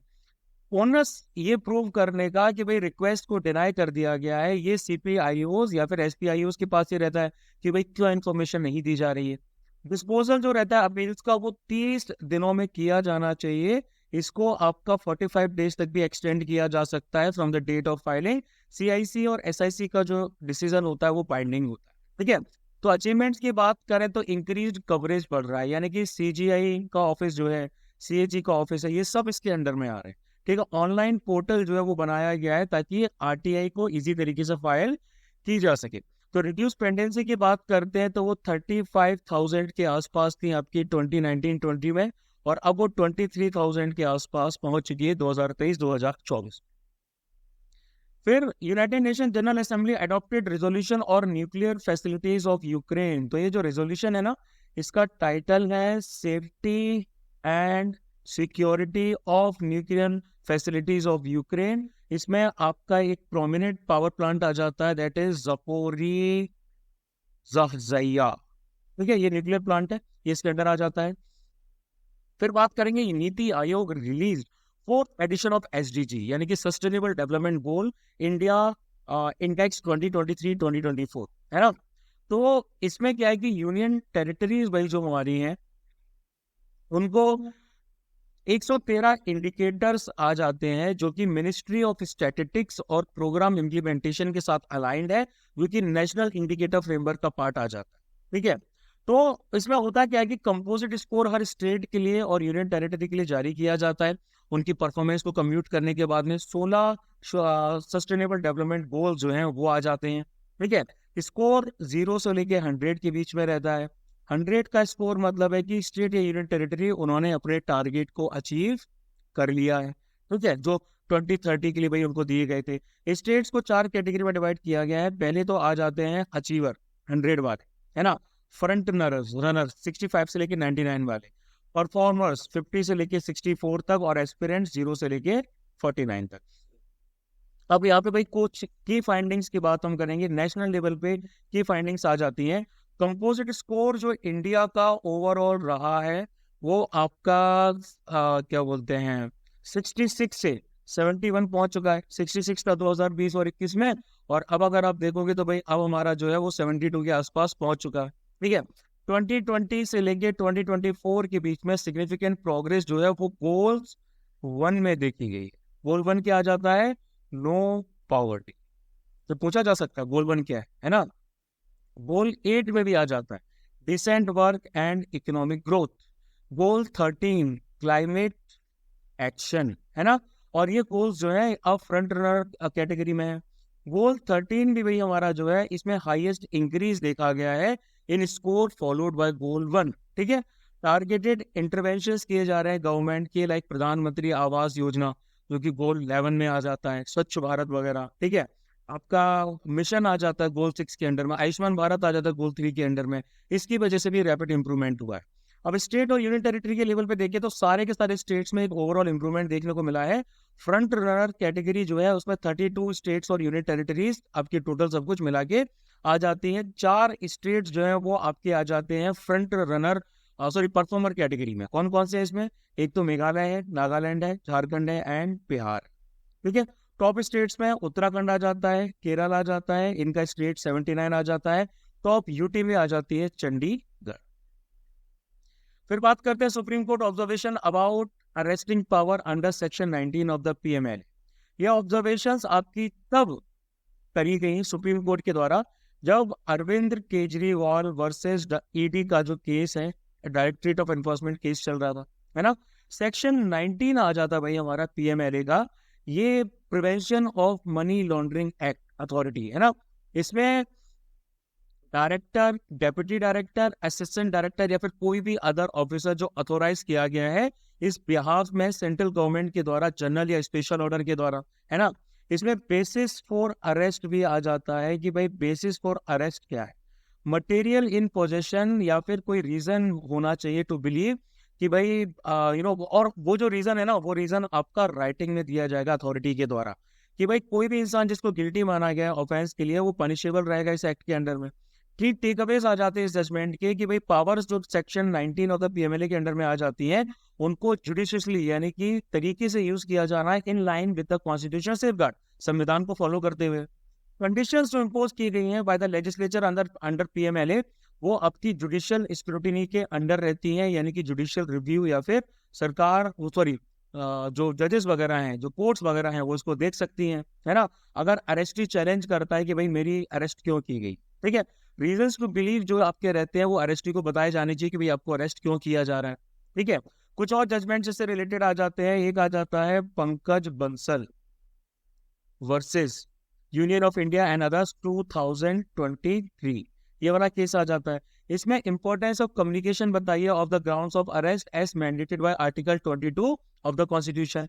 एक आ जाता है V Senthil Balaji versus state and others. ठीक है, ये भी 2023 का आ जाता है। इसमें मैंडेटरी बताया है कि भाई आपको रीजन टू बिलीव को रिकॉर्ड करना है राइटिंग में, फेयरनेस और अकाउंटेबिलिटी को मेंशन करने के लिए, ठीक, मेंटेन करने के लिए।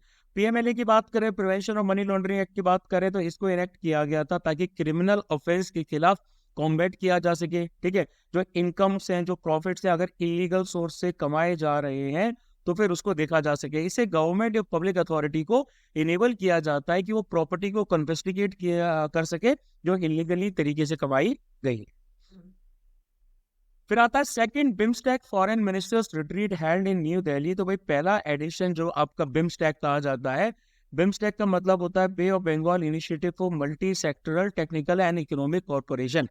ये फॉरेन मिनिस्टर्स रिट्रीट आपका थाईलैंड में किया गया था 2023, ठीक है। ये एक रीजनल ऑर्गेनाइजेशन है जिसको 1997 में बैंकॉक डिक्लेरेशन साइन करने के बाद अडॉप्ट किया गया था, बनाया गया था। 7 मेंबर स्टेट्स आ जाते हैं भाई, Bangladesh, India, Sri Lanka, Thailand, Myanmar, Nepal और भूटान, ठीक है। परमानेंट सेक्रेटेरिएट इनका आ जाता है ढाका, बांग्लादेश में।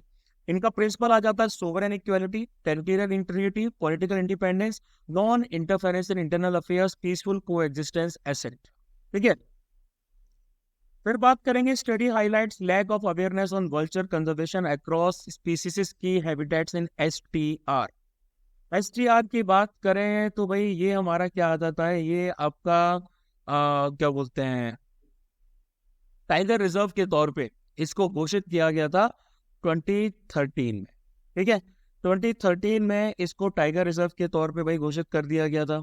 ये कहाँ पर लोकेटेड है, ये आ जाता है इरोड में। ये इरोड आपकी डिस्ट्रिक्ट आ जाती है ना, ये यहीं पर लोकेटेड है तमिलनाडु में। और इसके आसपास आपका और भी बहुत सारी आ जाती है, लाइक यहाँ पर मुडुमलाई आ जाता है, यहाँ मैं स्पॉट नहीं कर पा रहा हूँ, मुडुमलाई, ठीक है। मुडुमलाई टाइगर रिजर्व आ जाता है। इसके साथ साथ Biligiri Rangaswamy temple tiger reserve आ जाता है। बांदीपुर जो आपका टाइगर रिजर्व है वो भी यहाँ पर, हाँ ये रहा मुडुमलाई, ठीक है। बांदीपुर जो है वो भी भाई यहाँ पर आ जाता है, ठीक है। और हाँ बीआरटी ये रहा भाई, बिल्लीगिरी रंगास्वामी टेम्पल, ठीक है। ये ईस्टर्न और वेस्टर्न घाट्स को दोनों को क्या करता है, दोनों को लिंक करता है। यहाँ पर elephant, tiger, panther, sloth bear, gaur, black buck, spotted deer, Nilgiri langur ये सब पाए जाते हैं। ये forest tropical dry corny type के, ठीक है। ट्रॉपिकल ड्राई मिक्स डेसिडीज भी पाए जाते हैं, ट्रॉपिकल सेमी एवरग्रीन और सब ट्रॉपिकल हिल फॉरेस्ट भी यहाँ पाए जाते हैं। यहाँ पर सैंडलवुड की स्मगलिंग और पोचिंग वगैरह कुछ इलीगल एक्टिविटीज भी हो जाती है जो कि कंसर्न है।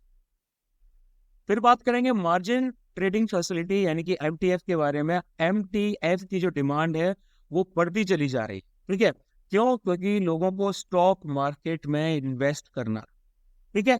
बायर क्या करता है, बायर आपका सिर्फ एक स्पेसिफिक पार्ट ही टोटल वैल्यू का पे करता है, जबकि ब्रोकर क्या करता है वो आपका जितना भी रिमेनिंग अमाउंट है वो पे करता है और उस पे एक इंटरेस्ट वो क्या करेगा, इंटरेस्ट चार्ज करता है।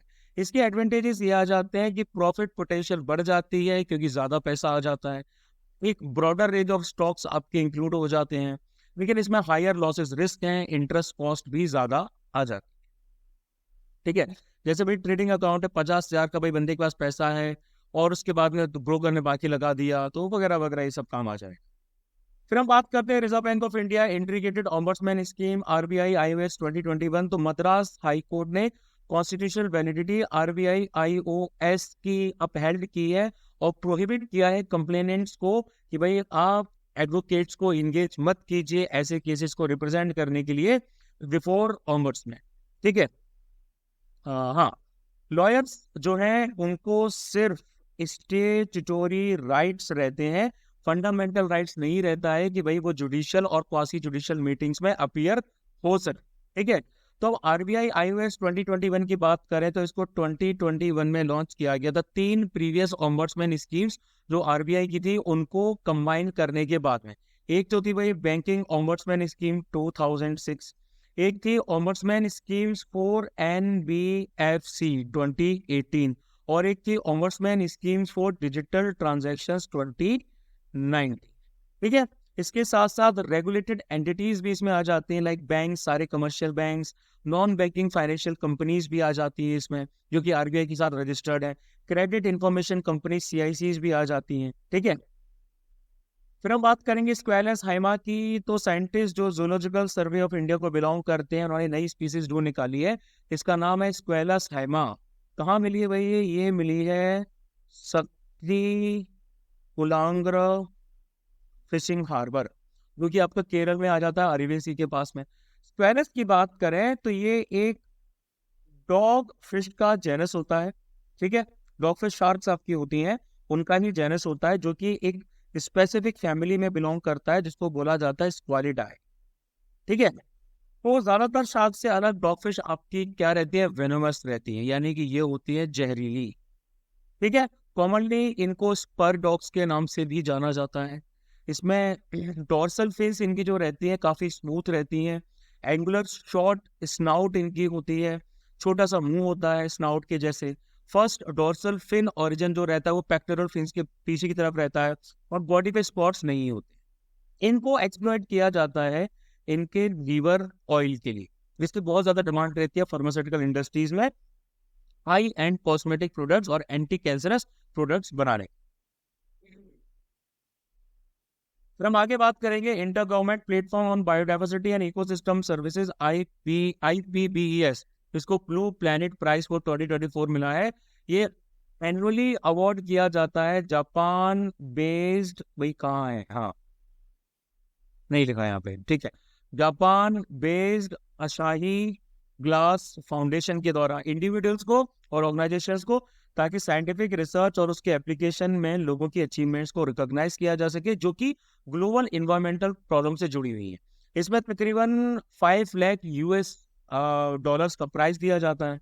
मगर हम IPBES की बात करें तो इसको पनामा में 2012 में स्टैब्लिश किया गया था।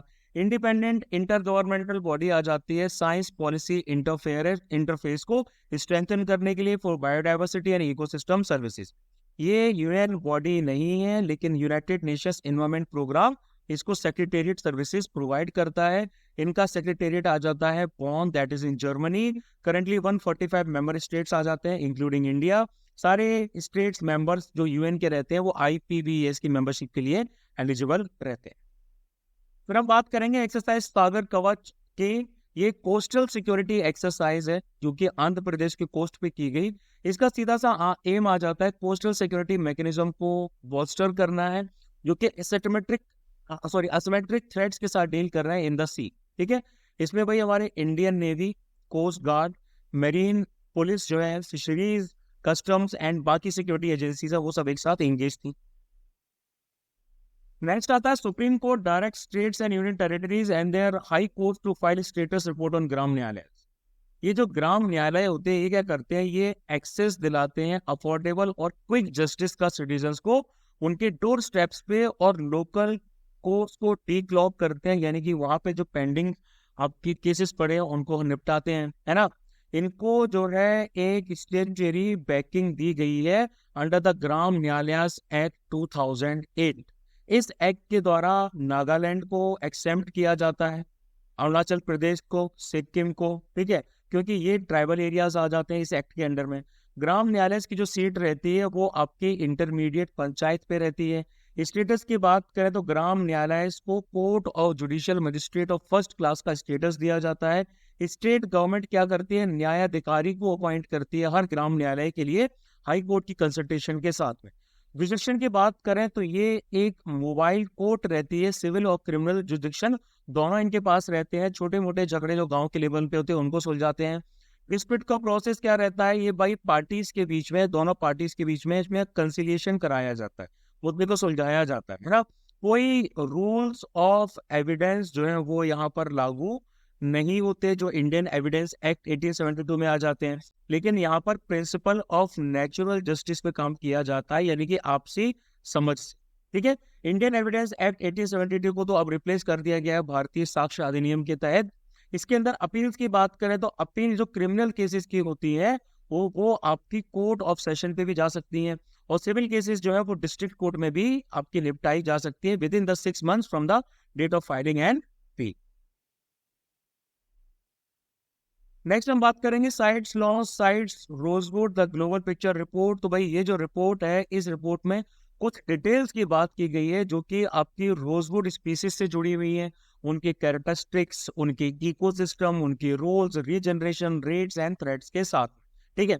ऐसी इंफॉर्मेशन साइट्स की जो पार्टीज हैं उनको हेल्प करेगी, ठीक है, नॉन डेट्रीमेंट फाइंडिंग्स को बनाने में, ठीक है। NDF क्या होता है, एनडीएफ एक मैंडेटोरी साइंटिफिक एनालिसिस होता है जो कि साइट्स के अंडर में आता है, ये इंश्योर करने के लिए कि स्पेसिफाइड क्वांटिटी स्पेसिमेंस की अपेंडिक्स 1 और अपेंडिक्स 2 के अंडर में जो लिस्टेड स्पीसीज के अंडर में आ रहे हैं उनको एक्सपोर्ट किया जा रहा है, इससे इनका लॉन्ग टर्म सर्वाइवल वाइल्ड में किस प्रकार से हो सकेगा। ठीक है, अब अगर हम रोजवुड की बात करें तो रोजवुड को पैलिसेंडर भी कहा जाता है। इसमें वाइड रेंज ऑफ ट्रॉपिकल हार्डवुड्स आ जाते हैं जो कि बिलोंग करते हैं फैबासिएई फैमिली। ठीक है, जो कि आपकी आ जाती है लेग्यूमिनोसेई फैमिली में। ठीक है, अब रोजवुड जो अपेंडिक्स 2 ऑफ साइट्स में आते हैं उसमें कौन कौन सा आ जाता है, तो एक तो आ जाता है दलबर्गिया लेटिफोलिया। ठीक है, इसको मालाबार रोजवुड कहा जाता है। ठीक है, ये जो है ये है मालाबार रोजवुड। और दूसरा आ जाता है दलबर्गिया, इसको कहा जाता है सिस्यू, ये आ जाता है शीशम। ठीक है, और ये इंडिया में पाया जाता है। दोनों को वनरेबल और लीस्ट कंसर्न के तौर पे आईयूसीएन रेड लिस्ट ने डाला हुआ है। अफ्रीकन रोजवुड जो आ जाता है वो वेस्ट अफ्रीकन कंट्रीज का है, उसको इंडेंजर्ड माना है आईयूसीएन रेड लिस्ट में। इनसे फर्नीचर और म्यूजिकल इंस्ट्रूमेंट वगैरह बनाए जाते। ठीक है, फिर बात करेंगे sites convention on international trade in endangered species of wild fauna and flora. ठीक है, तो भाई ये है क्या, अभी हम इसी की बात कर रहे थे ना।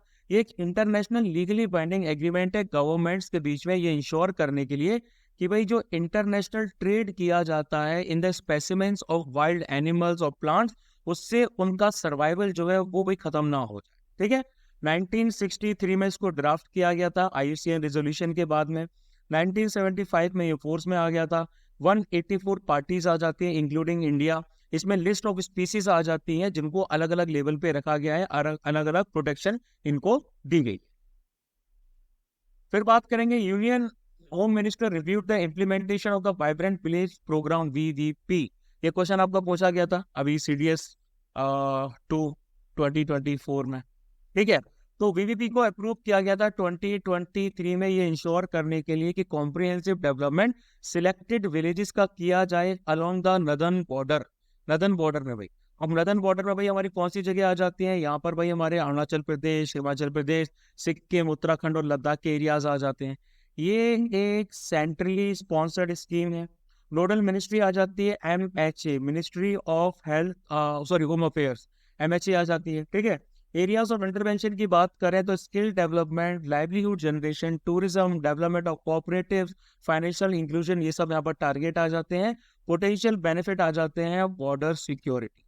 ठीक है, बॉर्डर सिक्योरिटी हमारे देश की हो सकती है क्योंकि कम्युनिटी पार्टिसिपेशन यहाँ पर बढ़ेगा बॉर्डर मैनेजमेंट में। ठीक है, हाँ, इसके साथ साथ अगर हम सिग्निफिकेंस की बात करें कम्युनिटी पार्टिसिपेशन की बॉर्डर मैनेजमेंट में, तो जो लोकल लोग रहते हैं उनको लोकल टेरेन के बारे में पता रहता है जो कि सिक्योरिटी एजेंसीज की मदद कर सकते हैं। क्रॉसिंग पॉइंट्स के बारे में पता होता है, रेगुलर पैटर्न्स के बारे में पता होता है जो मूवमेंट जानवरों के और लोगों के होते हैं। इससे वो एडिशनल आइस की तरह काम करते हैं बॉर्डर गार्डिंग फोर्सेस के लिए। सिचुएशनल अवेयरनेस बढ़ती है, इंटेलिजेंस गैदरिंग में काफी ज्यादा हेल्प मिलती है। Suspicious activities, smuggling attempts, potential security threats को रोका जा सकता है। ठीक है, प्लस अगर वर्कर्स वगैरह कम है तो उन वर्कर्स को भी यहाँ से फुलफिल किया जा सकता है। जैसे कि अगर हम बात करें चुशूल की, ठीक है, चुशूल जो लद्दाख में पड़ता है गांव, यहाँ के जो रेसिडेंट्स हैं 2020 में उन्होंने आर्मी को हेल्प किया था विंटर सीजन की सप्लाईज को एक्वायर करने में। इसके साथ साथ बॉर्डर एरिया डेवलपमेंट प्रोग्राम भी आ जाता है जो कि कुछ इसी की लाइन पे वर्क करता है। तो बात करेंगे Maharashtra special public security bill 2024 propose to curb urban Naxalism. ठीक है, इसमें एक वाइड रेंज ऑफ एक्शंस को टारगेट किया गया है बाय सस्पेक्ट्स इंक्लूडिंग इनकरेजिंग और प्रीचिंग डिसओबीडियंस ऑफ लॉ। कि भाई सस्पेक्ट्स अगर इनकरेज कर रहे हैं या फिर इस बात का प्रचार कर रहे हैं कि आप कानून मत मान, है ना, तो इसमें क्या अलाउ कर दिया गया, इसमें किसी भी ऑर्गेनाइजेशन को आप अनलॉफुल घोषित कर सकते हैं और पावर दी गई है डिस्ट्रिक्ट मजिस्ट्रेट को या पुलिस कमिश्नर को कि आप उनके प्रोसिक्यूशन की परमिशन भी दे सकते हैं। ठीक है, एक ऑर्गेनाइजेशन को अनलॉफुल आपका डिक्लेयर किया जा सकता है under the unlawful activities prevention act यानी कि यूएपीए 1967। ठीक है, लेकिन प्रोसिक्यूशन जो यूएपीए के अंडर में होता है उसमें सेंटर या स्टेट का अप्रूवल चाहिए होता है। अर्बन नक्सलिज्म की बात करें तो नक्सलिज्म का मतलब होता है लेफ्ट विंग एक्सट्रीमिज्म, जो आपका वामपंथी होते हैं वो, लेफ्ट विंग एक्सट्रीमिज्म या फिर इसको माओइज्म भी कहा जाता है, ठीक है, जो कि स्टेट को ओवरथ्रो करना चाहता है वायलेंट मीन्स के तरीके। 1967 में ये इंडिया में ओरिजिनेट हुआ था in the Naxalbari village of west Bengal. मुझे याद है ये मेरा एसएसबी का टॉपिक भी था, एसएसबी में मैंने अपना लेक्चरेट जो है वो नक्सलिज्म के ऊपर ही दिया था, मेरा शायद सेकंड था वो, ठीक है। कोई स्टैंडर्ड डेफिनेशन नहीं है अर्बन नक्सलिज्म की, ये जनरली रेफर करता है उन एफर्ट्स को जो कि नक्सल्स को रिप्रेजेंट करते हैं अर्बन एरियाज में, जैसे कि कुछ पत्रकार हो जाते हैं, है ना, कुछ आपके एलिट वर्ग के लोग हो जाते हैं। तो रूरल जो आपका नक्सलिज्म रहता है, जो कि हाथों में हथियार लेके चलते हैं, उससे अलग अर्बन नक्सलिज्म जो रहता है वो वायलेंस अगेंस्ट द स्टेट पर सेंटर नहीं रहता है, ये आइडियाज पर अटैक करते हैं, है ना, ये लोगों को मोबिलाइज करते हैं, ये रिक्रूटर्स के तौर पे काम करते हैं, प्रोपेगेंडा फैलाते हैं, फंड्स इकट्ठे करते हैं नक्सल्स के लिए, उनको लॉजिस्टिक्स देते हैं, उनको कोर्ट्स वगैरह में जाके रिप्रेजेंट करते हैं, ये सब इनका काम रहता है, ठीक है। तो भाई ये एक मूवी है बुद्धा एंड ट्रैफिक जैम, ये आप लोग देखिए, और इसमें काफी अच्छे से इसको एक्सप्लेन किया, ठीक है। फिर हम बात करते हैं union home minister inaugurated PM colleges of excellence in Madhya Pradesh. तो देखो भाई, एमपी आपका पहला ऐसा स्टेट है जिसने नेशनल एजुकेशन पॉलिसी 2020 को इम्प्लीमेंट किया है। तो ये जो कॉलेजेस है ना, इनको एनईपी के अकॉर्डिंग में ही अपग्रेड किया जा रहा है, फ्लेक्सिबिलिटी दी जा रही है सब्जेक्ट सिलेक्शन में अपने इंटरेस्ट के हिसाब से, मल्टीपल डिसिप्लिन्स में, है ना, स्ट्रीम्स का बैरियर नहीं रहेगा। इस अप्रोच को नो कंपार्टमेंटल एजुकेशन कहा जा रहा है, ठीक है। डाइवर्स सब्जेक्ट पे फोकस है भाई, बायोटेक पे, कंप्यूटर साइंस पे, आर्ट्स एंड डेटा एनालिटिक्स वगैरह वगैरह। फिर बात करेंगे prime minister inaugurates INS towers in Mumbai. तो भाई इसका ओरिजिन 1927 तक आपका जो है वो चला जाता है, ठीक है। आईएनएस को एस्टेब्लिश किया गया था Indian and eastern newspaper society के तौर पे, आईईएनएस 1939, ठीक है। मिस्टर ऑर्थर, ठीक है, ये स्टेट्समैन के आ जाते हैं, ये फर्स्ट प्रेसिडेंट थे आईएनएस के, कि ऑब्जेक्टिव सीधा सा है कि एक सेंट्रल ऑर्गेनाइजेशन के तौर पे काम करना है for the press of India, या फिर कोई भी जो आपकी कंट्री आ जाती है एशिया में उनके लिए, जो कि इस सोसाइटी के साथ में एसोसिएट होना चाहती है। यहाँ पर मेंबर्स में आ जाते हैं owners, proprietors and publishers of print media. फिर हम बात करेंगे supreme court has asserted that the central information commission has power to constitute benches and frame regulations, ठीक है। अगर हम CIC की बात करें तो भाई ये एक आ जाती है स्टेट्यूटरी बॉडी, जिसको राइट टू इंफॉर्मेशन एक्ट 2005 के अंडर में इनकॉर्पोरेट किया गया है, ताकि इंडियन सिटीजन्स को ज्यादा इंफॉर्मेशन एक्सेस करवाया जा सके। इनका फंक्शन क्या रहता है कि RTI एक्ट के बिहाफ पे जो भी कंप्लेंट्स मिलती है सिटीजन से, उनको रिसीव करना, उनको इंक्वायर करना, ठीक है। मेंबर्स की बात करें तो एक चीफ इंफॉर्मेशन कमिश्नर होते हैं, इसके साथ साथ इंफॉर्मेशन कमिश्नर्स होते हैं जो कि 10 से ज्यादा नहीं होने चाहिए, ठीक है। अपॉइंटमेंट्स की बात करें तो CICs और ICs को, सॉरी, CICs और ICs को प्रेसिडेंट के द्वारा अपॉइंट किया जाता है, लेकिन इनको रिकमेंडेशन दिया जाता है एक पर्टिकुलर कमेटी के द्वारा।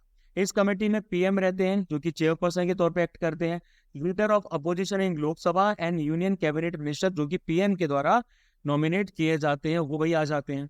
टेन्योर इनका रहता है आपका 3 साल का। फिर हम बात करेंगे Bihar government demanded minimum support price for makhana, जिनको लोटस सीड्स कहा जाता है, the popped kernel of foxnut और गॉर्गोन नट, ठीक है।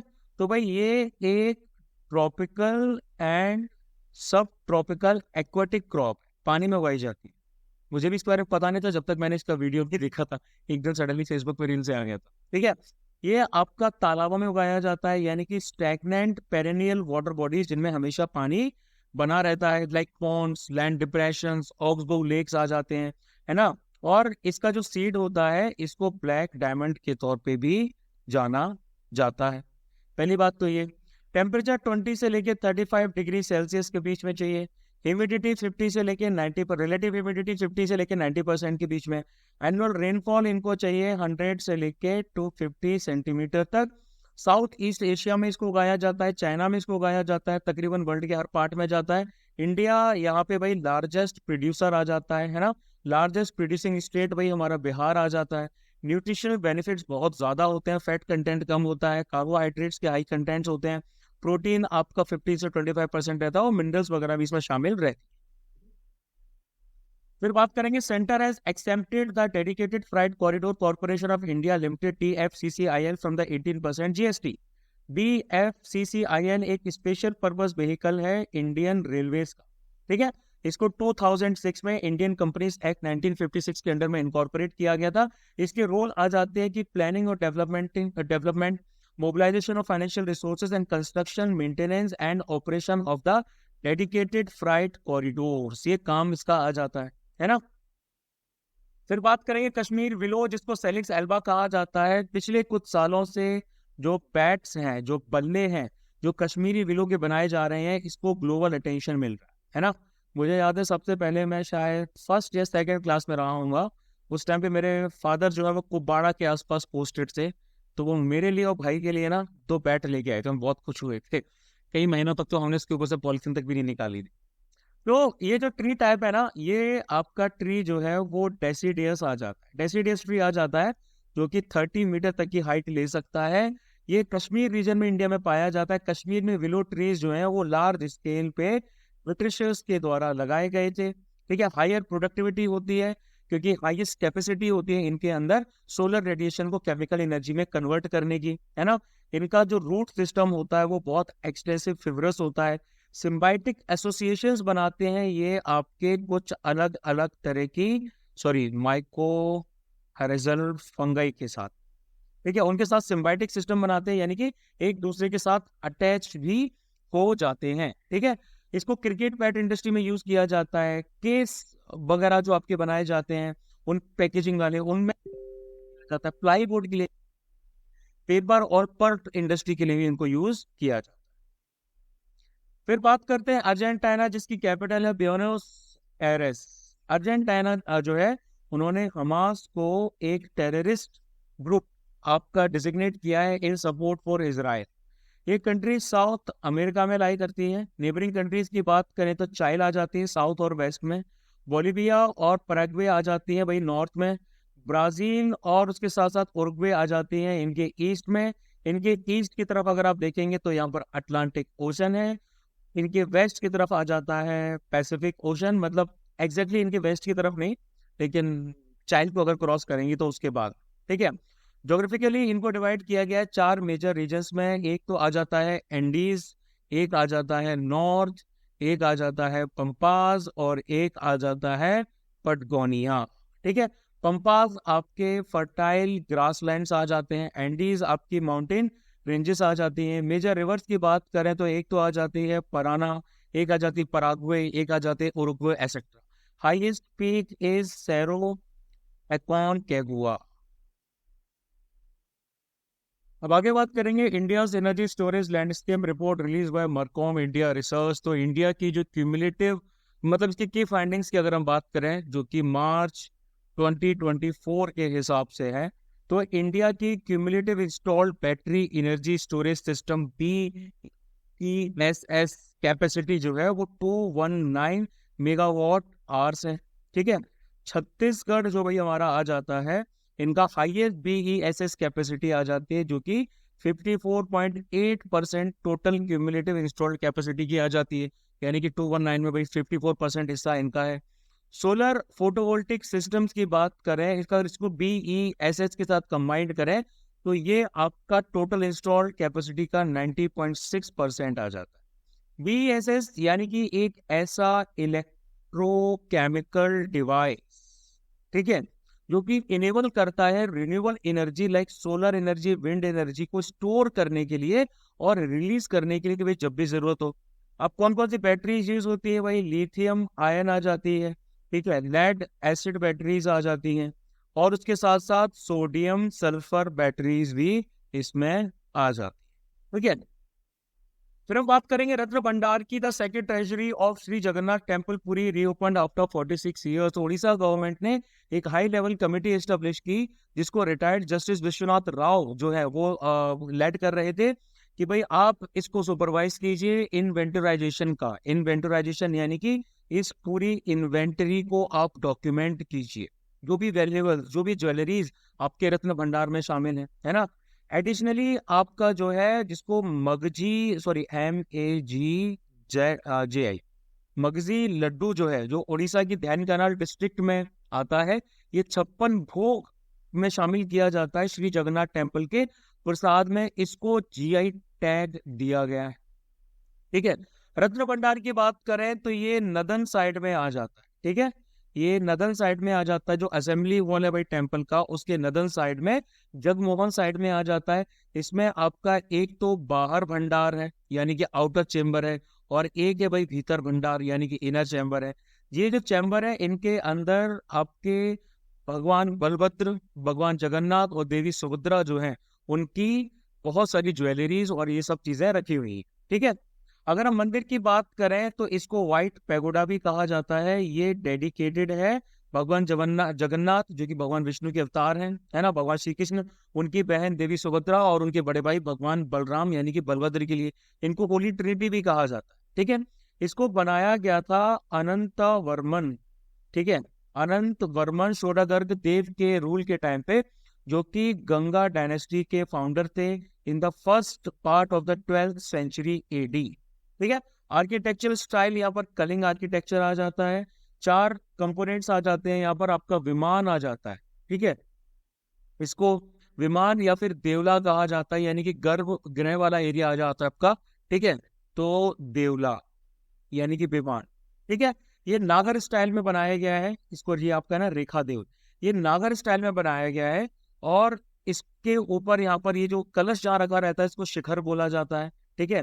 फिर अगर हम जगमोहन की बात करें तो जगमोहन ये पिड्डा देला की फॉर्म में, यानी कि पिड्डा जगमोहन, ये पिड्डा देला की फॉर्म में बनाया जाता है, जिसमें शिखर जो रहता है इसमें प्लेटफॉर्म्स या फिर ऐसे पीढ़ियां टाइप की बनी रहती है। ठीक है, उसके साथ साथ यहाँ पर नट मंडप, भोग मंडप, ये सारी चीजें भी रहती। फिर बात करेंगे नेविगेटिंग न्यू होराइजन्स, अ foresight report release bye UNEP। ये जो रिपोर्ट है ये आइडेंटिफाई करती है वेरियस क्रिटिकल ग्लोबल शिफ्ट्स को जो एक्सिलरेट हो रहे हैं, है ना।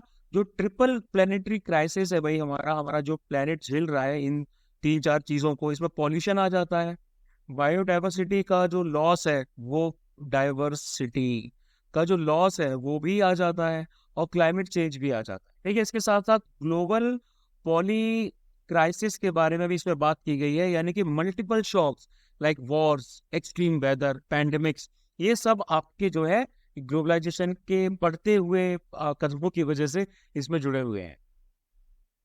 फिर हम बात करेंगे इंडियन लेपर्ड की। तो IUCN के हिसाब से इंडियन लेपर्ड, इसको कहा जाता है पैंथेरा पार्डस फस्का। ठीक है, ये डिक्लाइन कर रहा है। ठीक है, 24.5% के हिसाब से लास्ट 3 जनरेशन में डिक्लाइन कर चुका है। इसके हैबिटेट डिस्ट्रीब्यूशन की बात करें तो ये इंडिया में पाया जाता है, नेपाल, भूटान, पाकिस्तान के कुछ पार्ट्स है ये वहां पर भी पाया जाता है। इसके साथ साथ ये आप यहाँ पर मैंग्रोव वाला हिस्सा हटा दीजिए, मैंग्रोव में नहीं मिलेंगे आपको, डेजर्ट एरियाज में भी ये आपको नहीं मिलेंगे। ठीक है, कैरेक्टरिस्टिक्स की बात की जाए तो ये नॉक्चुरल रहता है, यानी कि रात को डेवलप करता है, क्लाइंबर्स होते हैं, पेड़ों पे चढ़ जाते हैं, सॉलिटरी प्रीडेटर्स होते हैं, ग्रुप में हंटिंग नहीं करते।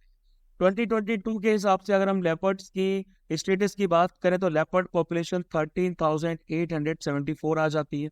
टॉप 3 स्टेट्स में आपके MP है, महाराष्ट्र है, एंड देन कर्नाटक है। प्रोटेक्शन स्टेटस IUCN ने इनको वनरेबल का दे रखा है। वाइल्ड लाइफ प्रोटेक्शन एक्ट 1972 ने इनको शेड्यूल 1 में डाला हुआ है। फिर हम बात करेंगे, सुप्रीम कोर्ट ने कहा है कि state can't alter the schedule caste list publish under article 341, है ना। कोर्ट ने बिहार गवर्नमेंट के फैसले को बंद कर दिया, खत्म कर दिया कि भाई आप इकोनॉमिकली बैकवर्ड क्लासेस जो हैं उनको, जो कम्युनिटी है उनको आप SC लिस्ट में शामिल नहीं कर सकते।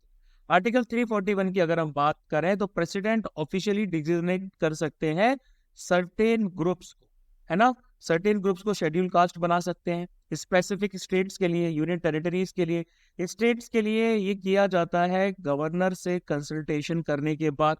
और इस डिजिग्नेशन में पूरी कास्ट, रेसेस, ट्राइब, सब ग्रुप्स वगैरह भी आ जाते हैं। पार्लियामेंट लॉ के जरिए क्या कर सकता है, किसी को भी इस लिस्ट में शामिल कर सकता है या फिर एक्सक्लूड भी कर सकता है। फिर बात करेंगे uniform GST on aircraft parts पे। तो मिनिस्ट्री ऑफ सिविल एविएशन ने इम्प्लीमेंटेशन को लेकर अनाउंस किया है कि एक uniform integrated goods and services tax IGST 5% के हिसाब से सारे एयरक्राफ्ट और एयरक्राफ्ट इंजन पार्ट्स पर लगाया जाएगा। ठीक है, ये क्वेश्चन भी शायद मेरे ख्याल से सीडीएस में पहले पूछा जा चुका है। सिग्निफिकेंस की बात करेंगे तो इससे डोमेस्टिक मेंटेनेंस बढ़ेगा, रिपेयर बढ़ेगा, ओवरऑल जो है इसको MRO इंडस्ट्री कहा जाता है, मेंटेनेंस रिपेयर एंड ओवरऑल, ये भाई आपका बूस्ट होगा। इंडिया को एक ग्लोबल एविएशन हब बनाया जा सकता है, टैक्स स्ट्रक्चर काफी सिंपल हो जाता है, ऑपरेशनल कॉस्ट कम हो जाते हैं, टैक्स क्रेडिट इश्यूज रिजॉल्व होते हैं और इन्वेस्टमेंट भी यहाँ पर आ जाते हैं। फिर बात करेंगे हाइड्रोजन फ्यूल सेल्स की। तो देखो भाई, MVC चेंज ये वर्ल्ड का पहला कमर्शियल पैसेंजर फेरी है जो 100% पावर्ड है zero emission hydrogen fuel cell से। इसको लॉन्च किया गया है सैन फ्रांसिस्को में। ठीक है, ये 300 नॉटिकल माइल्स ट्रेवल कर सकता है, 16 घंटे तक ऑपरेट कर सकता है। उसके बाद इसको रिफिलिंग की जरूरत पड़ती है।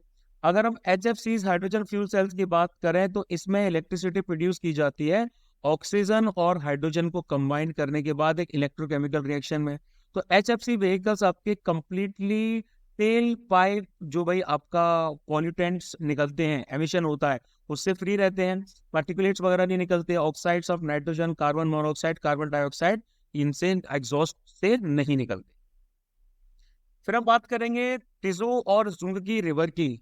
तो inland waterways authority of India और उसके साथ साथ transport department of government of Nagaland ने फिजिबिलिटी स्टडी की है for the development of Tizu and Zungki river, यानी कि इसको नेशनल वाटरवेज 101 का डिजिग्नेशन दिया जाए। ठीक है, इन दोनों रिवर्स की बात करें तो भाई टिजू रिवर जो है हमारी, ये कहाँ ओरिजिनेट होती है? ये ओरिजिनेट होती है ट्वेंसांग डिस्ट्रिक्ट में, नागालैंड के पास में, यानी कि यहाँ पर लॉन्ग खिम नाम की जगह है। और ये कहाँ फॉल करती है? ये फॉल करती है चिंदविन में या फिर चिनविन में, है ना। ये चिनविन जो है ये लार्जेस्ट ट्रिब्यूटरी आ जाती है इरावाडी रिवर की। अब ये जो इरावाडी रिवर है ये आपकी, इसको निंगटी के नाम से जाना जाता है म्यांमार। ठीक है, वहाँ की one of the largest reverse के तौर पे आ जाती है। मेन ट्रिब्यूटरीज टिजू रिवर की जो है, एक आ जाती है इसमें जुंग की, ठीक है, एक आ जाती है लान्ये और एक आ जाती है लिकी मरो। ठीक है, जुंग की देखिए। फिर बात करेंगे 2024 marks the 100th year of electroencephalography EEG। ये आपका एक मेडिकल टेस्ट, ठीक है, जिसके द्वारा ब्रेन की इलेक्ट्रिकल एक्टिविटी को मेजर किया जाता है, जो कि न्यूरॉन्स के द्वारा जनरेटेड है। यानी कि स्मॉल मेटेलिक डिस्क आपके लगाई जाती है, इनको इलेक्ट्रोड्स कहा जाता है, ये से स्कैल्प में अटैच कर दी जाती हैं। ब्रेन सेल कम्युनिकेट करते हैं इलेक्ट्रिकल इम्पल्सिस के जरिए, और ये एक्टिविटी आपकी लाइंस के तौर पे EEG रिपोर्टिंग में दिख जाती है। इससे एपिलेप्सी के बारे में पता चलता है, न्यूरोलॉजिकल डिसऑर्डर्स के बारे में, या फिर कोई भी ब्रेन रिलेटेड ट्यूमर्स या डैमेज वगैरह है उनके बारे में इससे पता चल जाता है। फिर सबसे लास्ट में बात करेंगे महर्षि सुश्रुत की 7th और 6th सेंचुरी BC के आसपास एग्जिस्ट करते थे। All India institute of Ayurveda AIIA, उन्होंने सेकंड नेशनल सेमिनार, इसको कहा जा रहा है सौश्रुतम, ठीक है, Saushrutam Shalya Sangoshthi on the occasion of Sushruta Jayanti, जो कि आपकी 15 जुलाई को पड़ती है, वो मनाया गया 2024 में। ये एशियंट फिजिशियन थे जो कि काशी यानी कि वाराणसी को बिलोंग करते थे। इनको फादर ऑफ इंडियन मेडिसिन और फादर ऑफ सर्जरी भी कहा जाता है। इन्होंने सुश्रुत संहिता भी लिखी है संस्कृत में, one of the great trilogy of Ayurvedic medicine. ठीक है, इसके अलावा एक तो भाई आ जाती है चरक संहिता जो महर्षि चरक ने लिखी थी, और एक आ जाती है अष्टांग हृदया जो कि बागभट्ट ने लिखी थी। ठीक है, इसमें pathology, anatomy, surgical management, 12 variety के फ्रैक्चर, 6 तरह के डिसलोकेशन, स्किन ग्राफ्टिंग, राइनोप्लास्टी, जिससे मतलब आपके नाक द्वारा रिकंस्ट्रक्ट की जाती है, इन सब के बारे में बताया है। ठीक है, अब इसके साथ साथ में सबसे लास्ट जो चीज हमारे सामने आ जाती है वो ये आ जाती है कि भाई CAPF AC 2025 का चीता बैच लॉन्च होने जा रहा है। 7 महीने का बैच है ना। 7 महीने का बैच भाई इसीलिए है क्योंकि भाई ये एग्जाम हमारा साल में एक बार होता है, पर साल में एक बार एग्जाम होता है आपका। इंटेंसिव प्रिपरेशन चाहिए होती है। 2 पेपर होते हैं भाई इसमें, पेपर 1 और पेपर 2। पेपर 1 में जीके प्लस क्वांट का कंपोनेंट रहता है ना। ये काफी हद तक आपकी CDS की प्रिपरेशन से हो जाता है, लेकिन अगर हम प्रीवियस CAPF एग्जाम को देखें तो भाई उसके बेसिस पे डिफिकल्टी लेवल बहुत ज्यादा बढ़ चुका है। तो सीडीएस से ज्यादा लेवल पे इस पे जाना पड़ेगा। पेपर 2 में आपके रिटन और ग्रामर के कंपोनेंट्स आ जाते हैं, जिनके लिए भाई चाहिए होती है तगड़ी प्रैक्टिस, और ये तगड़ी प्रैक्टिस कम से कम 5 से 7 महीने तो मांगती ही मांगती है। उसके बिना भाई यहाँ पे काम नहीं हो पाए, है ना। ये भाई हमारा 5 से 7 महीने इसमें चाहिए ही चाहिए होते हैं। इसीलिए 1 जनवरी 2025 से लेके 3 अगस्त तक हमारा ये जो बैच है ये हमने लॉन्च किया है। 3 अगस्त 2025 तक टोटल 7 महीने का बैच रहेगा।